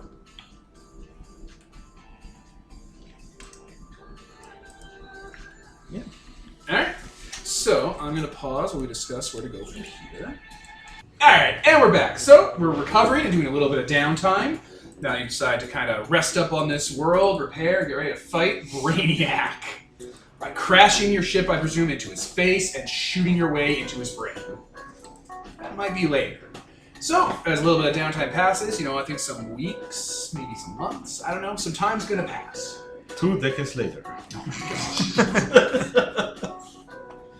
So yeah, we're just gonna go round table. Everyone's gonna have their kind of own thing. Other people are gonna, special guest star in their kind of scenes, depending on what it's all about. So we're gonna start with Jack 'em Up. Jack 'em Up, you're at Icon Base 1. Yeah. Having scanned a new alt form. So yeah, Some sort of Fallout style atomic age tow truck. sounds about right. And so Jack 'em Up feels he likes to explore the kind of street level of the place, and he's gonna head Plenty up. of streets. Yeah, he'll head over to Tim Tam. Tim Tum, Tim Tam. Icon's adopted son and best friend. We've done 5 takes of me trying to say that name, and every single one of them was wrong. Fucking radioactive man. The So- Simpsons. Yes, we'll go to Tim Tam, and I'll try and ask him, hey, just wondering if you wanted to maybe take a look around the city. Or the What's up, country." big butt? I was just thinking we'd go for a ride. You can tell me something about the city and place.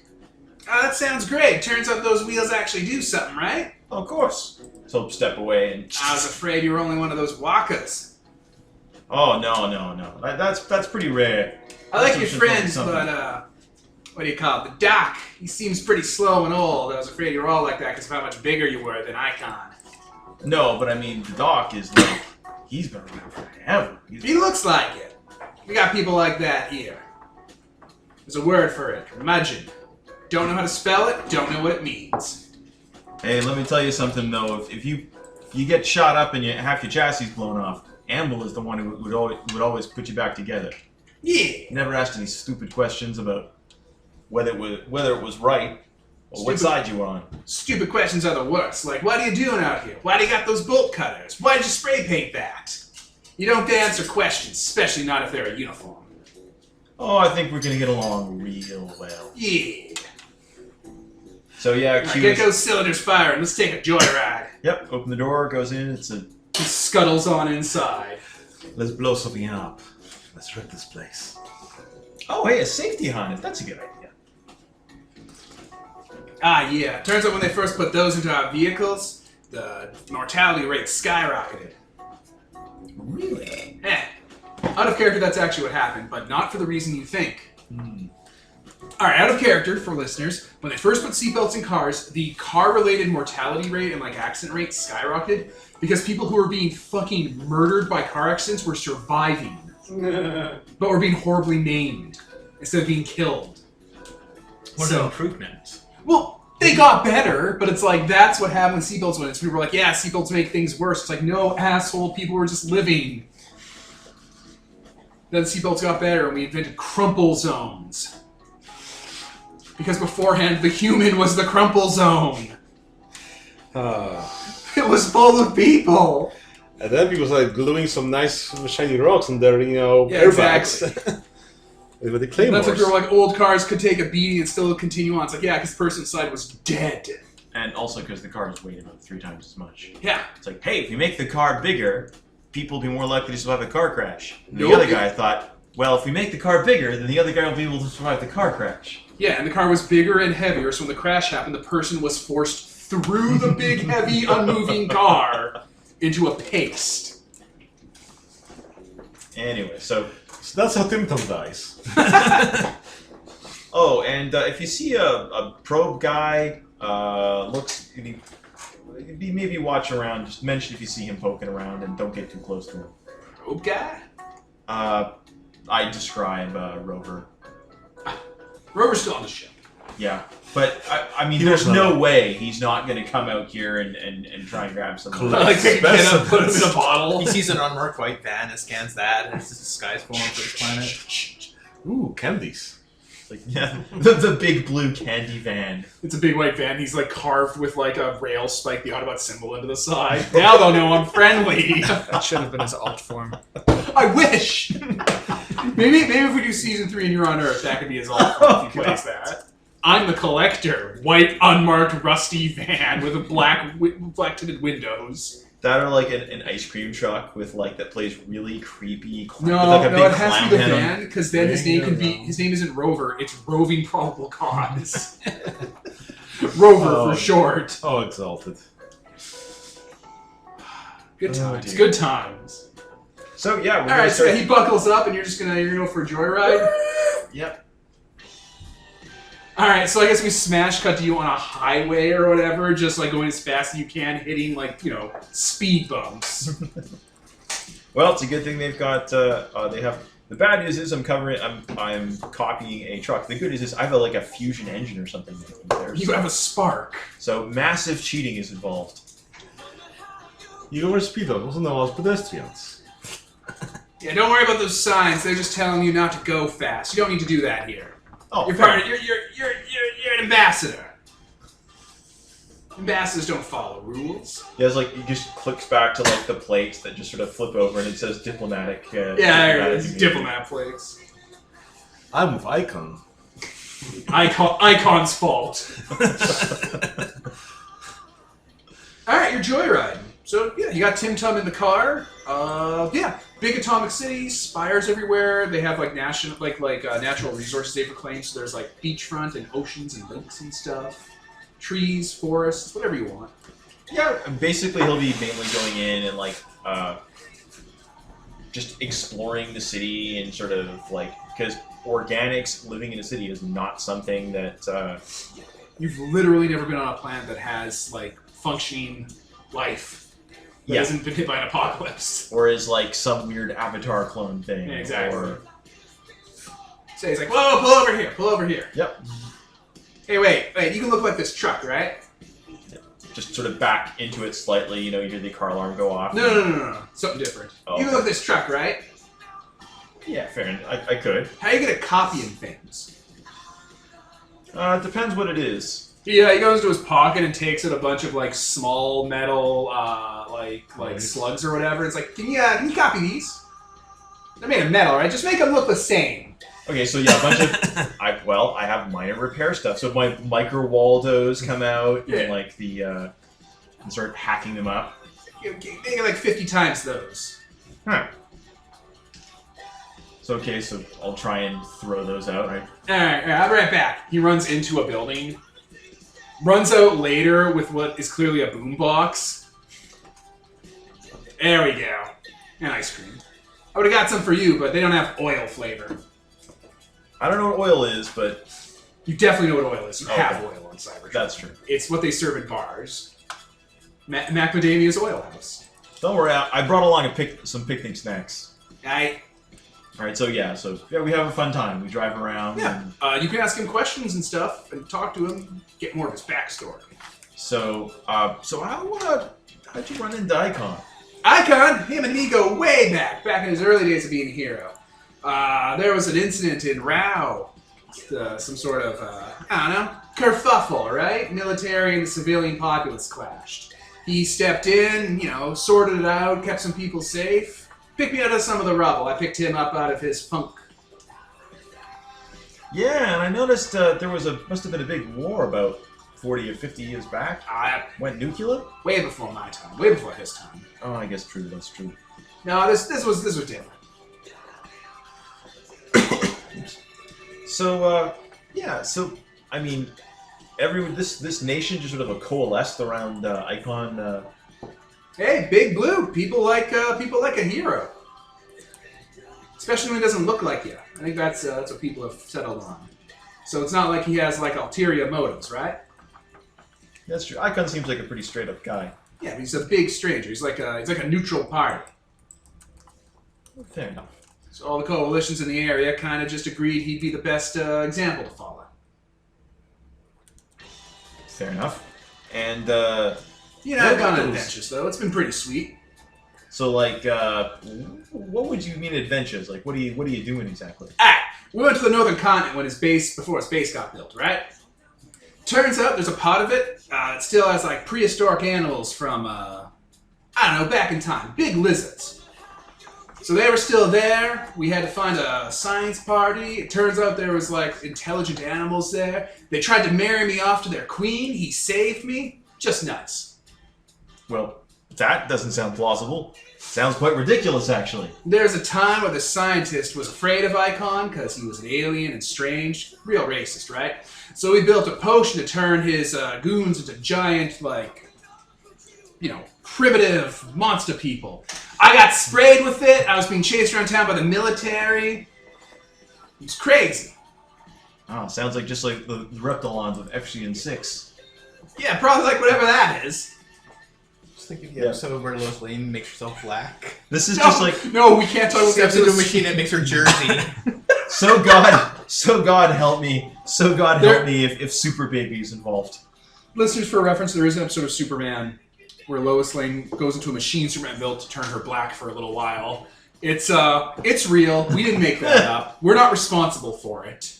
Just The Jersey machine. just Silver Age. Just Right. Silver Age. It's Asriel's Carbonia. There's this weird time once where all the water in the world was turned into explosives by that same scientist. And I didn't know this, so I was desperate for water because we couldn't drink water, right? And he had this big pitcher and was pouring it out in front of me and told me, "You can't drink the water. I'm not going to let you." Thought he was being a real dick, but nope, saving my life. Huh. So yeah, we'll just exchange stories. You know, A lot of Jimmy Olsen stories. once in a while, like the character will be mad, and once in a while it'll be like something out of truly horrible out of the Cybertronian. Hey, remember that one time when the Decepticons went and wiped out the city to a man, killing all the. Oh, it was crazy. Not very nice, actually. How long have you been fighting this war? Let's see. How many? So, what's up? You got a conversion rate going? Yeah, it's got like a conversion rate. Figure out the rate to neutronium, the cycle of the How atoms decay is a baseline. and then figure out. Oh, you use this is how long it takes for a planetary rotation. Okay, so about 17, 18 million. I think that's right. Something like that, maybe 30 million. It's all relative. I mean, Tens of millions of years. I mean, we go real fast when we're going through space. So there's this whole thing that's whole thing involving math. Yeah. Relativity in fast and light engines. I know all about it. Oh, of course. You accelerate to the speed of c, and then time becomes meaningless because it also is distance. Yeah, you got it. He's like 14, by the way. Not that my character knows anything like that because he has very little concept of organic life, so he's just basically viewing this person as like a lower class. Yeah, it's like this is a simple model. Yeah, this is a simple model. Like you. Soul of the earth. And also like massively like lying, which is the other thing that Jackama happens to be good at because he's a halfling, so He's like a halfling version of Van. yeah.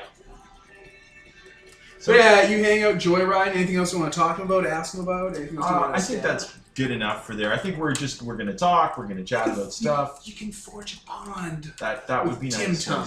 Do you want to mess this place up, create some problems here, raise the threat level? Yeah. Oh shit! Are you actually breaking the law? Because that will increase the threat level a little. I mean, I would be surprised if I wasn't, simply for the fact that my character does not understand the traffic laws, and the person who's supposed to be kind of guiding him through this is not really. Oh, you can ignore those. Oh, yeah, Tim Tum loves crime. Response level 3. Yeah, you're at response level 2 right now because the long rest cranks up to 1. All right, well, we'll close on you guys hitting a like a hill as hard as you can. Your shocks going up, crashed into the sidewalk, breaking up some concrete, and just woo. We got Flatfoots, ditch 'em. Oh, hey, it's Wii U. Wait, no, that doesn't make any sense. You have. Yes. It's a game on this planet. If you can outrun them long enough, you'll get more of them. But if you keep outrunning them, eventually they give up. Woo! All right, so. It's a challenge. People who get caught are considered kind of lame, and you're a guest. You don't want to do that. All right, so yeah, so. There it is. Threat level 2. Boom, boom, boom, boom. I'm just gonna pause. Since Okay. I can't breathe in space. While this is sort of going on, we'll cut to Skyway. Skyway, where are you? Or where do you want to be? It's probably an outdoor facility that she's kind of set up as kind of an outdoor meeting. If you want to meet with like leaders of the world, quote unquote, like in the coalition, they do have a facility that's big enough for Icon. Oh, perfect. They have like a United Nations that they kind of scaled up in case bigger life showed up. Okay, because I'm like Megatron sized. So. Yeah, no, they knew how to anticipate Cybertronians. Perfect. So yeah, you're basically at the Atomic Coalition's hog or whatever, like their meeting place. The first citizen is there, as well as like whatever would be like representatives from the different people in the coalition along with her. Mm-hmm. Like even her own nation has a representative that isn't the first citizen.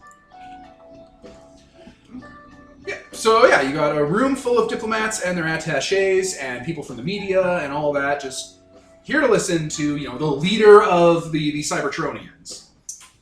Okay, so Skyway is on jet set. She's kind of hovering around, making that kind of puttering You're sound. on your goddamn Frieza chair. Yeah. Monster. But probably no one here would realize this is just another Autobot. Someone's gonna pick up that the chair is a person and gonna make the connection like, huh, sometimes they're just furniture? That's weird. Functionalism. Punch Clock is there with, extra coffee. Shield Maiden, Luxon, and Hardlight, because they're all veterans of the war. Mm-hmm. And yeah, Skyway's just kind of doing a big on-screen presentation about the various threats they've encountered throughout the world that are like spacefaring and invasive. You know, obviously the Tyranids, obviously... do you bring up the Decepticons? Oh yes, hell yes. Yeah, let's focus on that. You know, we'll go through the light stuff, like, yeah, space monsters, space pirates, the Star League, we've dealt with them. Have this graphic display of what this Tyranid will do to you if it gets you. Yeah. But then you get to the Decepticons, and the First Among Equals is like, so... We heard a little bit from Icon's debriefing after you met with him. They're Cybertronian despots?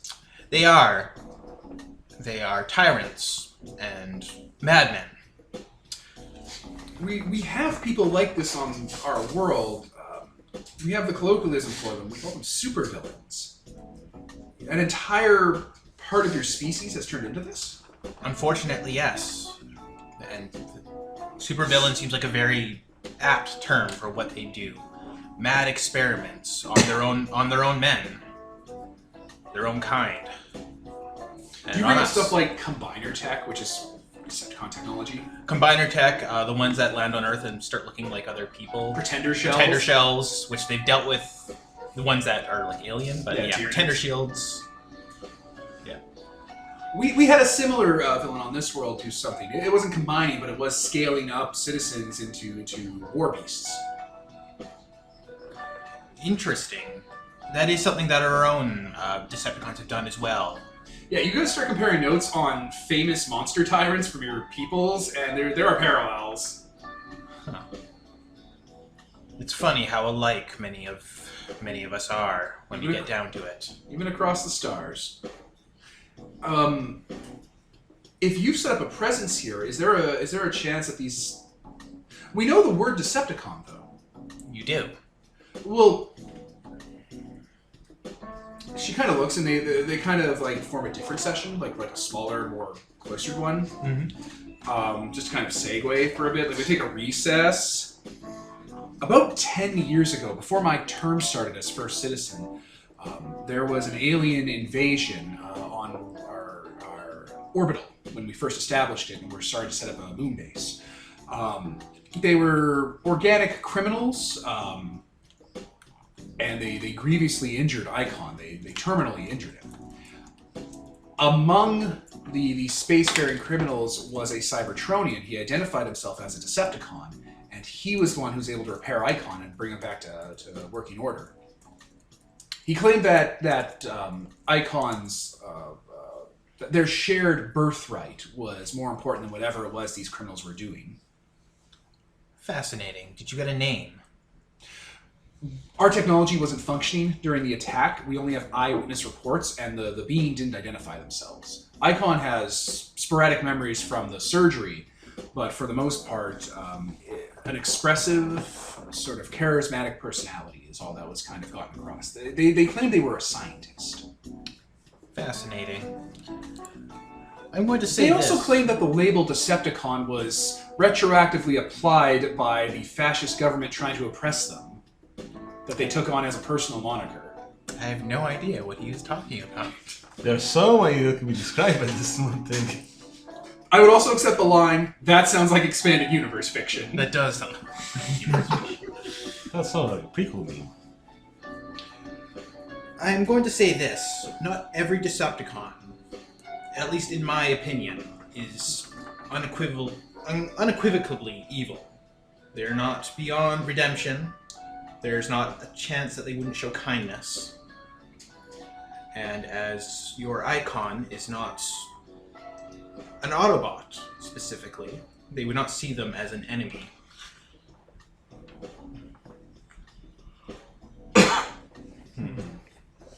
A troubling spin on what was thought to be a closed case. It is always for the best to be cautious. Again, Decepticons, like Autobots, are able to infiltrate quite easily.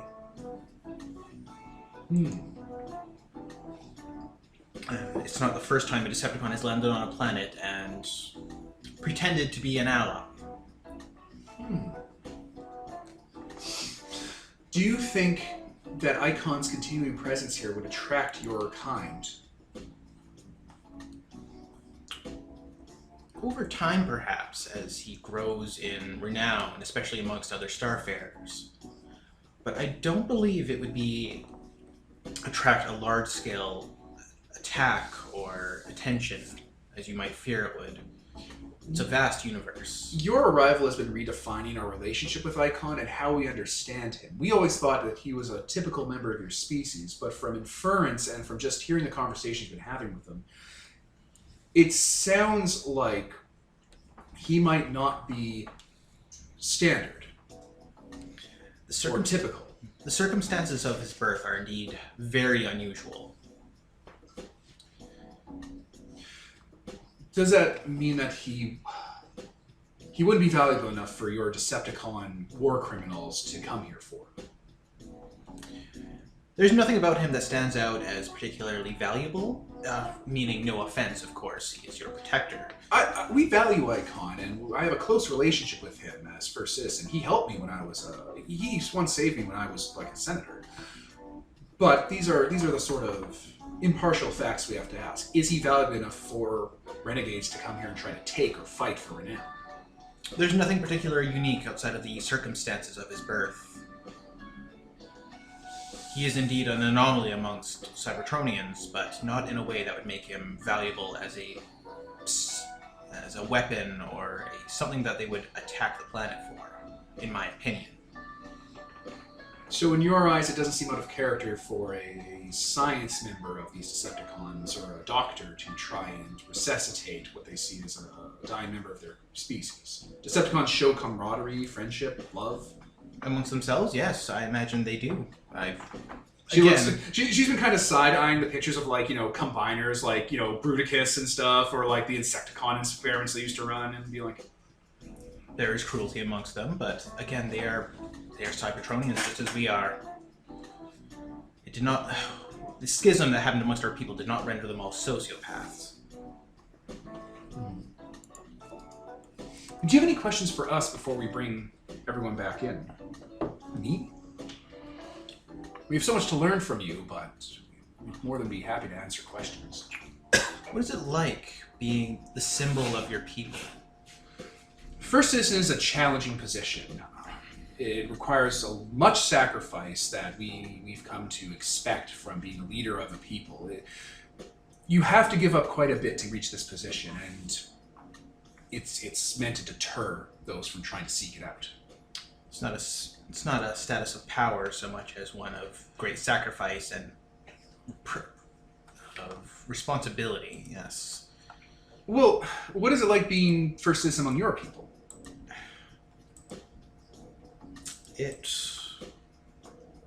Back in Cybertron's glory days, I suppose I'll put it that way, it was a very honorable title, one that I had to fight to gain as someone of an inordinate shape. What do you mean? My alt form, there's a... this is going into interesting territory here. Oh, you're gonna start to explain fucking racism. Yeah, the autocracy, You give her a breakdown on the autocracy and functionism? yeah, functionism, kind of pats the side of the chair that she's sitting on. Your society was taken over by a type of caste system, a dictatorship. It was. Certain parts of it, I still believe, had its uses.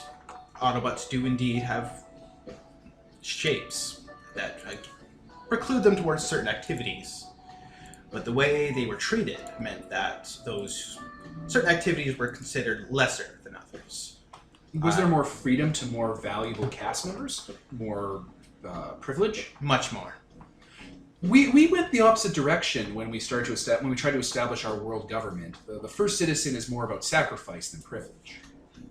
It's something I find very fascinating about your people, and just looking at what you've achieved so far, this on the verge of post-scarcity, the equality amongst your people. It seems that you may have been wiser than us in many regards. Well, it was Icon's example that led us there. The idea that there were people like him out there that we could sort of look up to.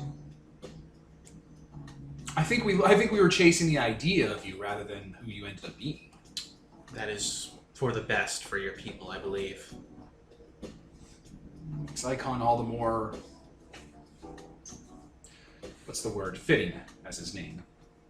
He's fascinating. I think his disassociation from the autocracy and the Cybertronians as a whole has shaped his personality into something of an anomaly. He is unique. She seems uncomfortable with this kind of line of questioning. So, to give you a breakdown of First Citizen, because you'll probably pick this up just from talking about it, and there's no easy way to bring it up. How First Citizen works is, if you campaign and get elected and become First Citizen, everyone on your biological family from you sideways and down is A, fired from any government positions and barred for life, and B, sterilized, so there can no longer be any dynasties. Jeez. That's a bit horrifying. Yeah. The other thing is you get a 10-year term. Wow. If you want to go for re-election and you do get elected, then when you stop being renewed for your 10-year term, you are executed at the end. The first 10 years, no. But if you decide to keep running and people keep voting for you, then eventually they stop. Dunzo. Most First Citizens don't run for a second term. This one is having a problem. Oh, like what sort of problem? Well, you kind of get that out of the air, that this idea that, they execute them if they eventually become unpopular and they keep wanting to be leader. So, what's the issue with your term then? My term started around the time that visitors from the stars started to become more apparent and more frequent. Mm-hmm. I've been exclusively dealing with our visitors from the stars since I took power, and at the tail end of my predecessor, who ran for one term. Mm-hmm. I'm in my 5th year, and it seems like you visitors will keep coming, and I'm the only one who's had regular, consistent exposure to them. Which means as my term ends, someone else is going to have to take over who isn't as familiar with dealing with RAU and the unaligned states and the various coalitions and alliances and deals we've set up. They don't know the nuances of the aliens we've been interacting with. And you weren't able to serve as an advisor after your term. No, I'm disqualified from any political position once it's over. I retire. We get, with honor, of course. It's not a terrible life. It's just retirement. You're done. But you are a necessity to, a possible necessity to the future of your relations with people beyond the stars. As the Brainiac situation has shown, we don't really have the power to defend ourselves. Even Icon isn't strong enough to repel Brainiac. And I'm popular enough to get a second term. But it's something you're not comfortable with, I assume. Giant Shrugg's like, yeah! I like my life. I don't want to die at the end of my term. That's why people don't go for it. This is the system working. And to try and change the system, despite the fact that it would work for the best, would be spitting in the face of that system to begin with. Precisely. I have 5 years to set this situation up right.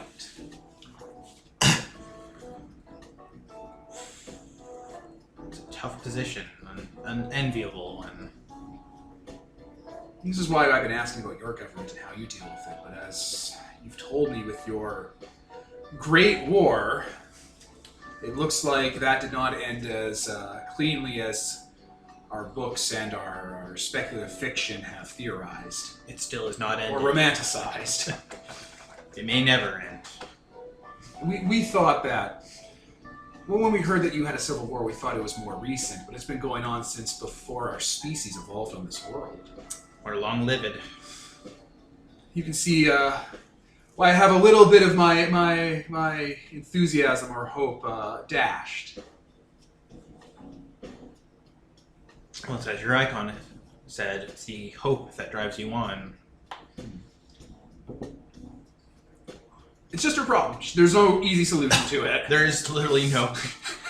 I mean, there is an easy solution. I'll make you unkillable so they can't stop you. Right? I'll take you as a companion. Fuck you, Mark. Posting prequel memes. Is there anyone in government right now that you believe would serve as a suitable... Could you start tutoring someone? We start mentoring almost immediately when we take office. It's just the way of things, the inertia of it. I mean, it's called public education. That too. Do you worry that won't be enough? These are unpredictable times. None of this is routine. It may be that you just have to hope for the best, that your whoever inherits your position Successor. next, your successor, will know what they're doing and are just as willing to do what it takes as you are. Well, thank you for the counsel on this. We should continue with the seminar and bring the rest of the staff back in. Of course. I'll continue. You'll get the lowdown on everything else. Do you tell them about Rampage? Oh, yes. That's By the way, Decepticons are monsters and evil. We're going to talk about one of Suisse, remember. The one that can't be killed. the one that you'll have to evacuate the fucking planet if he lands. Yeah, no one likes that conversation. Yeah, so we're going to talk about planetary evacuation. And then I'm actually just going to bring up certain schematics for that life ship that we made. Yeah. You might want to start towards this, If this thing lands on your planet, kill your children because that's a merciful way. Which one are you talking about? Rampage. Yeah. The You serial killer, immortal cannibal. I always have an escape plan. Always be looking for Rampage. ABLR. Alright, yeah, that'll end, and we'll pause. Alright, we cut away, so let's assume these conversations happened before this, so you're all up to date Yep. for when you want to be here. V8 track.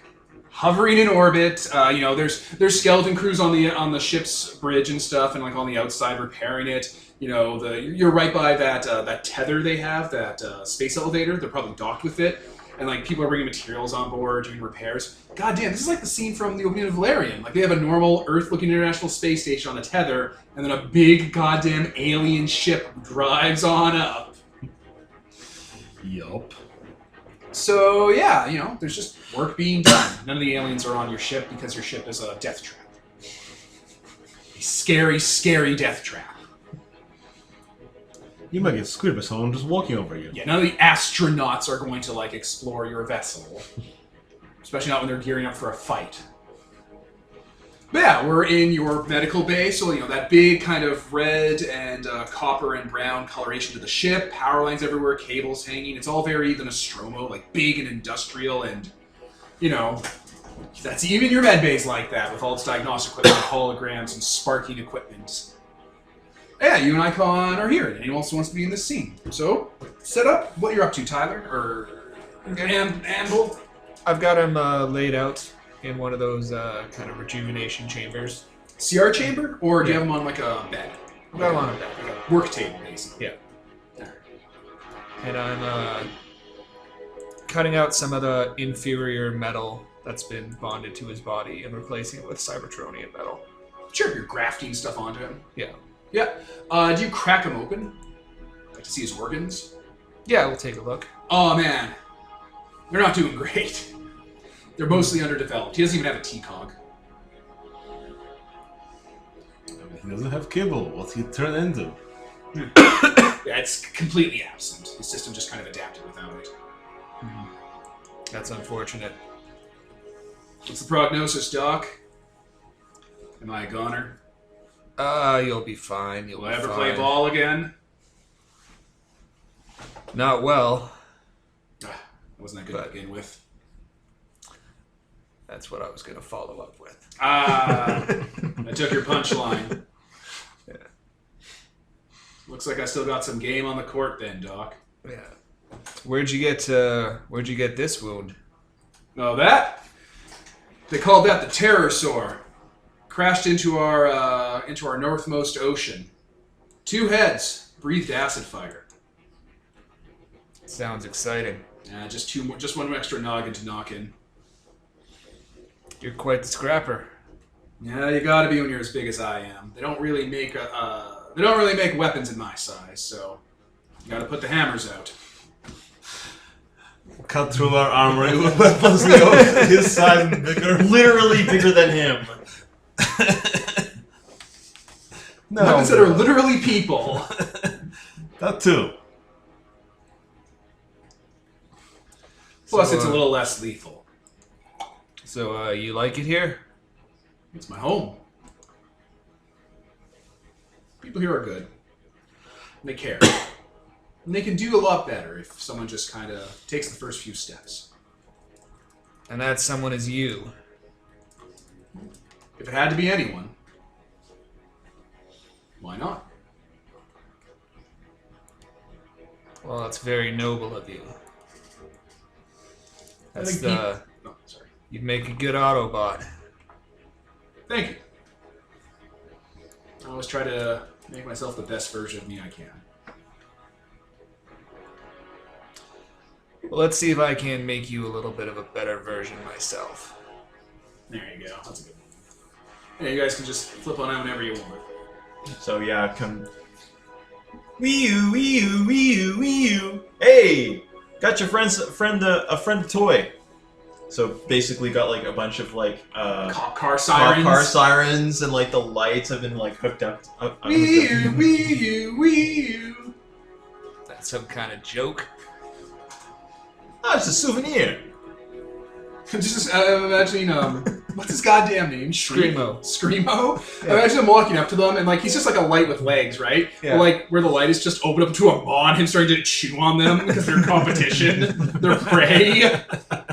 In my mind, I'm the top dog. it's like, oh god. Apparently, there's this game on the planet. It involves avoiding a bunch of these things. And if you lose, you get caught. It's really lame. So, I mean, I'd get caught though, of course. You caught them. Threat level 2. No. Pull back to like a Keystone Cop-esque like Blues Brother level like car Yeah. chase involving like. Like a fucking John Landis movie. So yeah, Icon's insides are all messed up. None of his organs are where they should be. They're connected differently. His metal isn't the great quality. He doesn't have a built-in weapon system. He looks like he doesn't even have his HUD. Like, they were poking around his brain module. He doesn't even really have like the same kind of baseline equipment and cultivations and stuff that you guys have. You didn't load his OS right. Also, his spark chamber looks way different. Like it's basically this big, massive congealed Cybertronian metal that you probably don't want to cut into because it looks like it kind of just inverted itself to keep him alive. I'll do what I can to kind of fix it up. Yeah, you could add add-ons to it. Basically, you can plug stuff into it. Here are limb enhancers. Yeah, Peridot. Yeah. Skyway kind of ducks on in. What's the prognosis? Well, he's adapted to his environment as well as he could. But things are a bit twisted up. It's actually interesting you mentioned adapted. Most of the metal he's growing, it's Cybertronian metal. That he naturally was before he even got here. It's highly corrosive resistant because he lives in a water-based atmosphere. There's something I might need you to keep a lookout for when you're digging around in there. Also, he's awake right now. Yep. You're whispering to each other though. In binary. Yeah, in binary probably. Okay, good. Apparently, we had a Decepticon scientist take a look at his innards a few clicks ago. So maybe an eye out for anything that looks like it wasn't done on this planet. That would explain all the hack job work I'm seeing. It actually would. Fucking Butcher put them back together. So didn't get a name, but it's something we can ask Icon about later, or if you see any, maybe signed his name in there. I'll check around. I'll make sure that there's no surprises that were implanted. Surveillance, a bomb, Yeah, my thoughts exactly. a mini-con with a knife. It's Rumble. It's Rumble. A small train with 2 tracks. Just a hand with a really long pistol barrel, like points at it. I just Megatron. All of it. Megatron. It's like, what's with this little gun? Oh, fuck me. He was a clown car. So yeah, I'll check and make sure that there's no like. Now that you know something's going on, look closely. Okay. Time to look closely, Doc. With hope, I presume, because I'm... Are you looking closely too? Are you a doctor? Do you know what to look for? Oh, I thought just because I was helping with that advice. You got to be doing the same roll. Oh, So okay. we're just finding this roll thing being a doctor. But if you have like science knowledge or I got a 10. Oh, Okay, nice. never mind. all right, 3 questions and what? Do you just not learn out the hard way at all? Yeah. Bomb won't go off. Yeah, just normal 3 questions. Is anything hidden? Yeah, bunch of stuff's hidden in him. His true potential. Okay, so there is weapons tech inside of him. It's the alien tech, but it looks like it's mostly been like scrapped or absorbed into his body, and like almost like a foreign antibody. Like there's missile systems, slug-based, some early energy weapon designs. They look like they look like they're all prototypes that never quite worked. Okay. That thing where it looks like his sort of spark chamber has folded in on itself, that was done, post-birth. Recently, within the last, 10 years.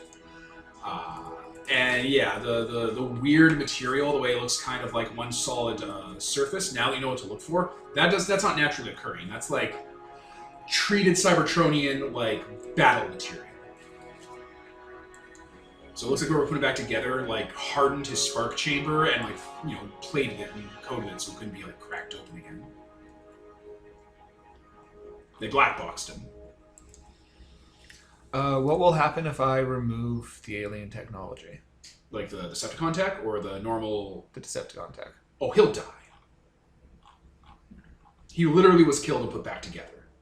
Like, now that you know what to look for with all this scar stuff, and for what the description was of, like, where he was mortally wounded, you see signs of, like, post-spark mortem everywhere in him. So that doc put him back together and brought him back. He doesn't have a spark? No. You see signs that he died. Like, he was in critical condition going to stasis lock, but his form is so, weak and ragged that he wouldn't have survived going to stasis lock. What do my senses tell me? What do you mean? Give me context. What do you look for? What do your duck senses tell ya? What would be the best treatment course? Like, is this benign Decepticon technology, or is there a sinister element to it? Sinister in what way? Help me out a bit with that. I can give you a better answer. Potentially hazardous to us. None of this technology is built to be malicious towards anyone else. Okay. Like, not even him, really, if we want to go by that definition.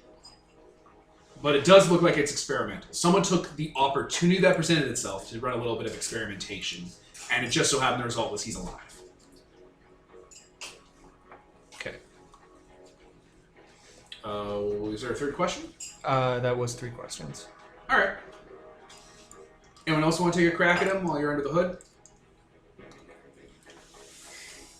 I don't have anything knowledge-wise that would... Yeah, but you don't have to. Maybe you're just doing like investigation, detective work. What were you before you were a senator? Were you like a scientist? Were you an engineer? Were you a philosopher, a scholar, that kind of stuff? A Probably detective, philosopher, a cop? actually. All right. I mean, I did repair, but it was mostly first aid to drag their ass back to the guy who knows what he's doing. Well, it's time to put him back together. Now we have the technology. I actually never thought of what Skyway would be before she was sent, but probably a philosopher. There you go. Plus her dedication to peace and whatnot. So, I hear this isn't your first time going under the knife from a Cybertronian. No, I ran into a member of our species. It's been 10 years ago now. It was our first sign that I wasn't alone in the galaxy. We thought that my people had died out. All the records indicated that we had our astronomers to trace my pod.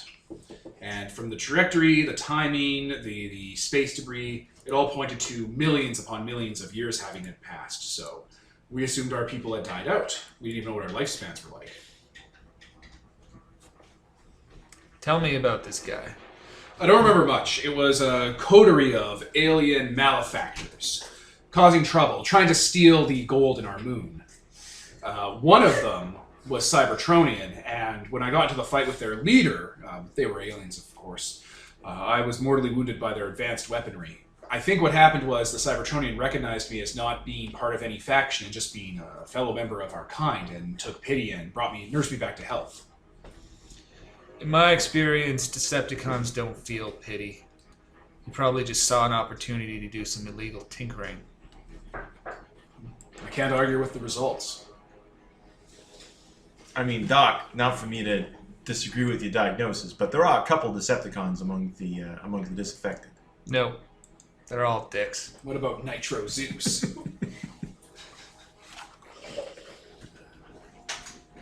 They're all dicks.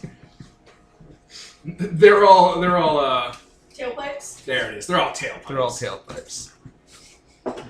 Observatory, the colleague goes, And you didn't catch a name at all, or I was drifting in and out of consciousness. what about a look, an appearance? He had a very expressive face, sad eye. Eye? Singular? Yes, Like mine? yes, very friendly. Well, that narrows it down. about half of them. Expressive face. Remember, he can't read faces. Oh, right. He's face blind, guys. He doesn't understand how Cybertronians look. That would do it.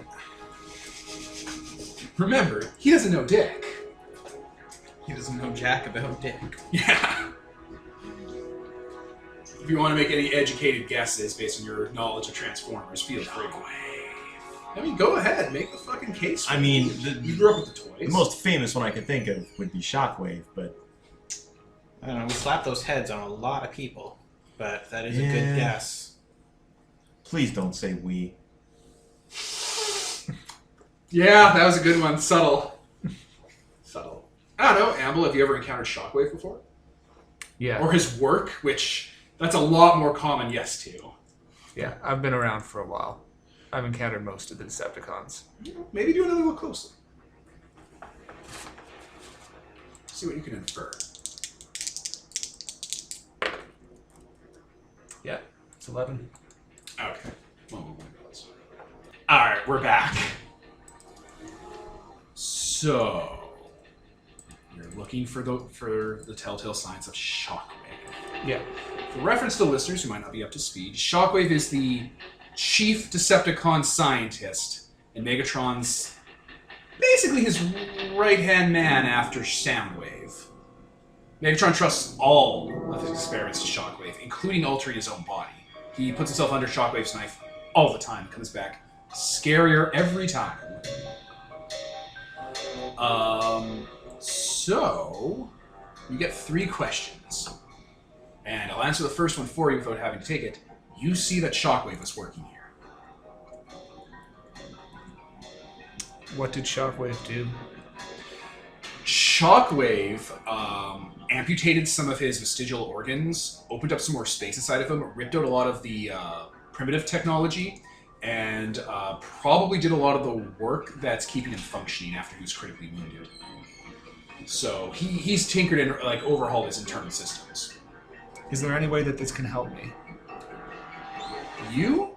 Yeah. You would have to dissect him to learn what Shockwave did. You'd have to kill him.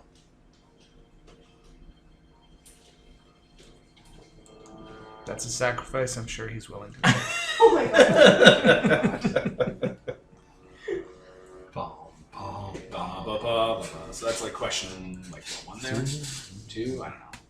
2. Unless How do I we got the one for free, so that was the first one. Right? How do I make it look like an accident? Is there anything? Is there anything hidden? Is there anything dangerous? Is there some sort of trap or wing? Can I tell what Shockwave was trying to accomplish? Because he obviously didn't do this just out of the goodness of his heart. Yeah, He was he doesn't he was have ex- a heart. He was experimenting in some way. Can I tell what the purpose of his experimentation was? From all you can tell, Icon's cybernetic nervous system, his motivators, anything related to thought processing and thinking and cogitation was greatly enhanced and modified. It looks like the way energy is flowing out of that black box Shockwave built has been like widened and enhanced and improved in such a way to allow him to think better. Now that you're looking backwards, you think that before the accident, his brain module, which you guys have, you have a thing called a brain module, it was underclocked. Like, it doesn't make sense how intelligent Icon has been shown to be before the accident, and how he's showing that baseline intelligence after the accident. He should have been much more simple.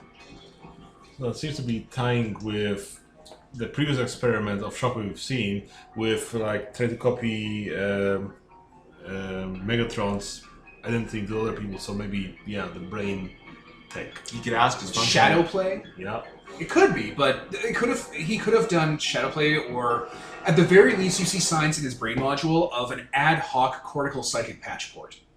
So Shockwave invented a form of interrogating people where he plugs in a cortical psychic patch and patches his consciousness into your mind, so he can kind of pull you apart from the inside and like know what you know. It's used by Decepticons to torture people forever or to extract intel. It's a more advanced aspect of what Kevin's people used to do in the Autocracy called shadow play. It was one of his more recent inventions near the end of the war.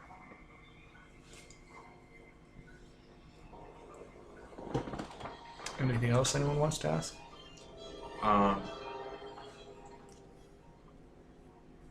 You could ask, is this likely to mind control him? You could ask if he's got a life cycle, if the overclocking is going to kill him soon, or...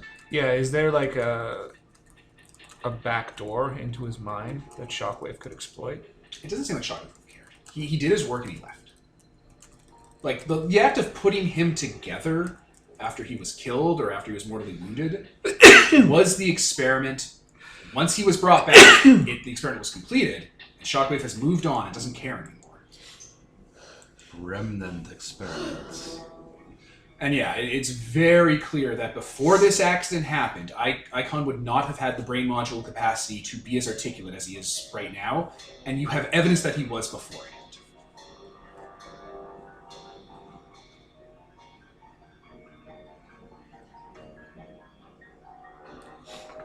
Okay.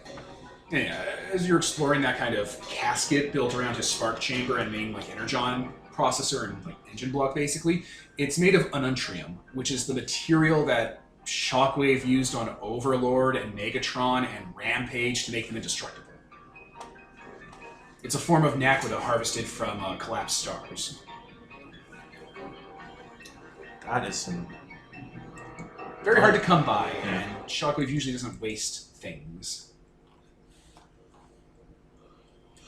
Well, that's slightly terrifying.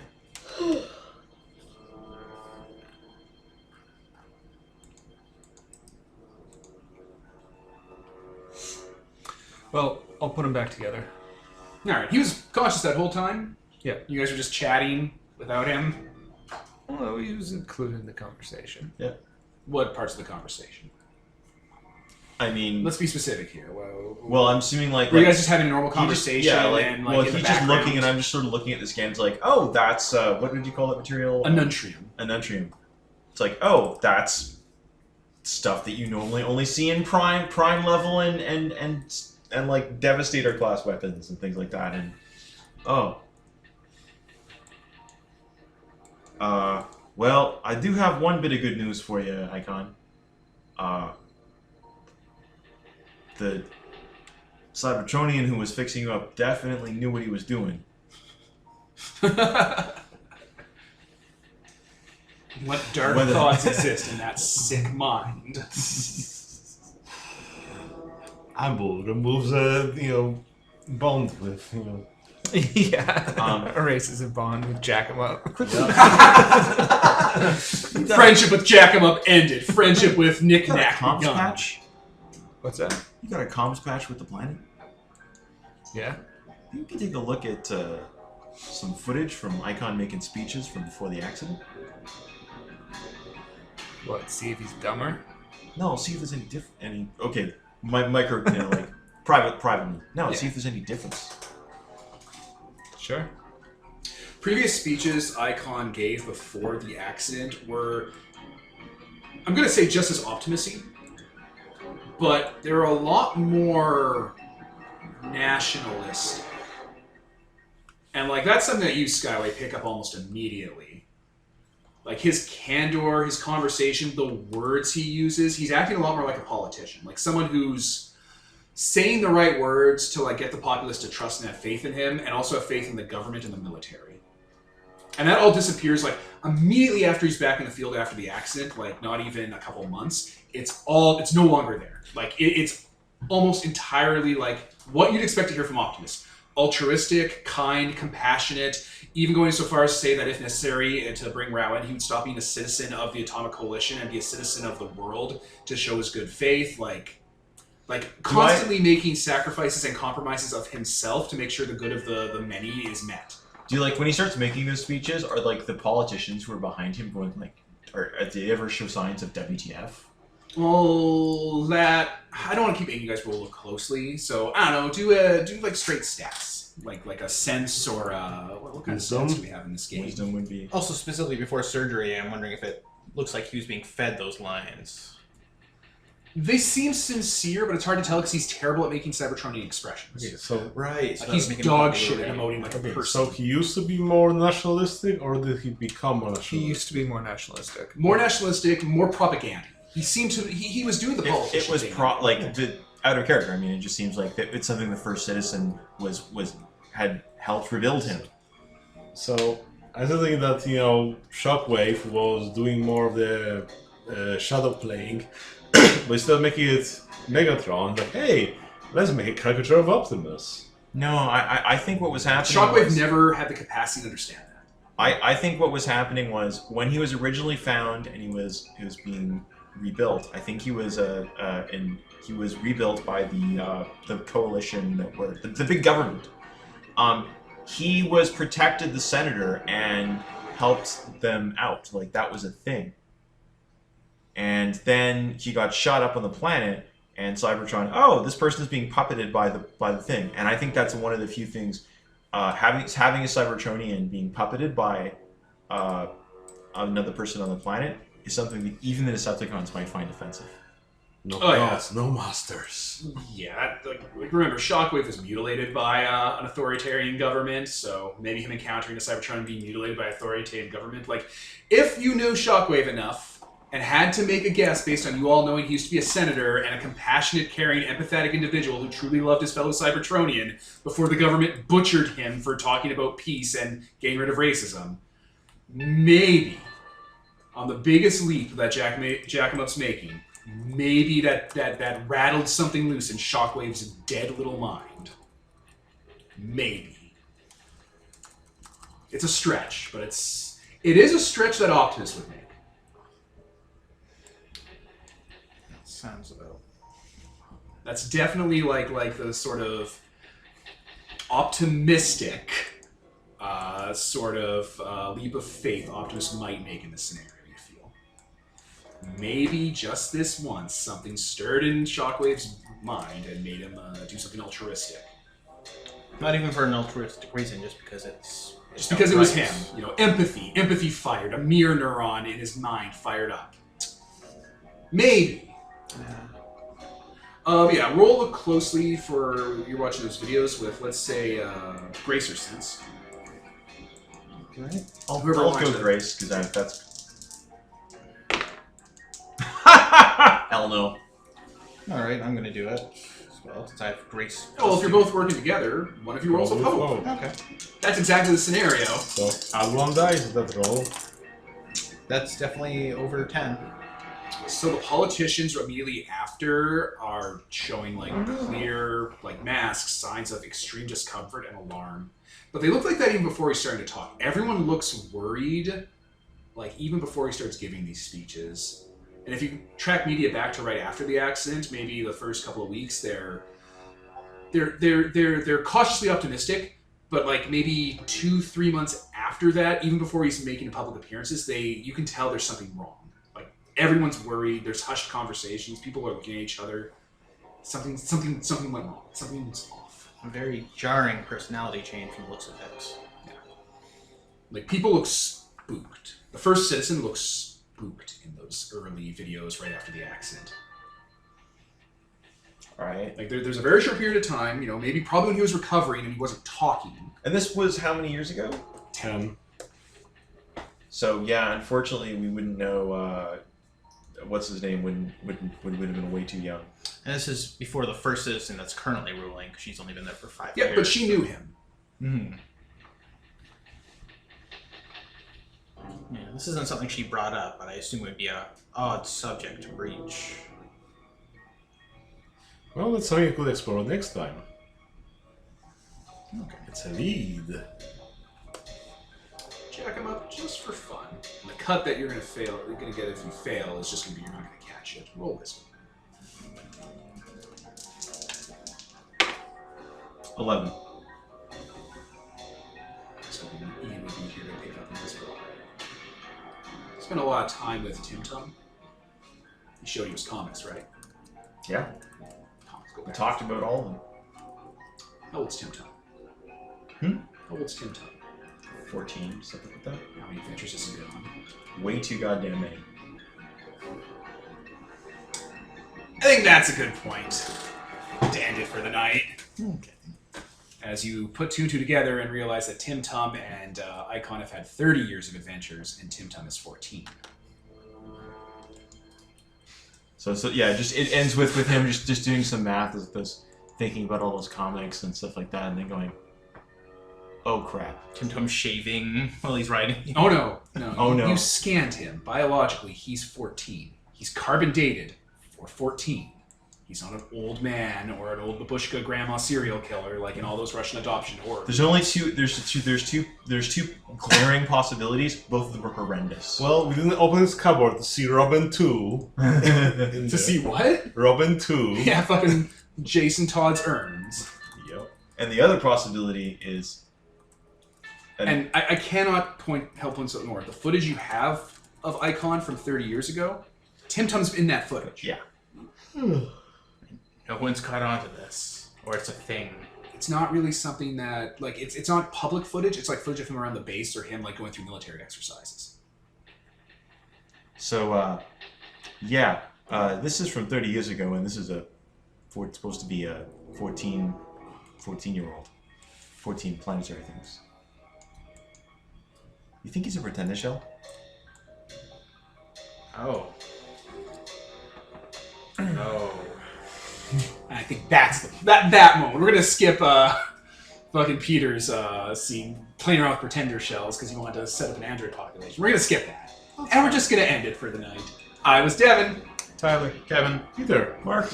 and this is sponsored by Nobody. Signing off.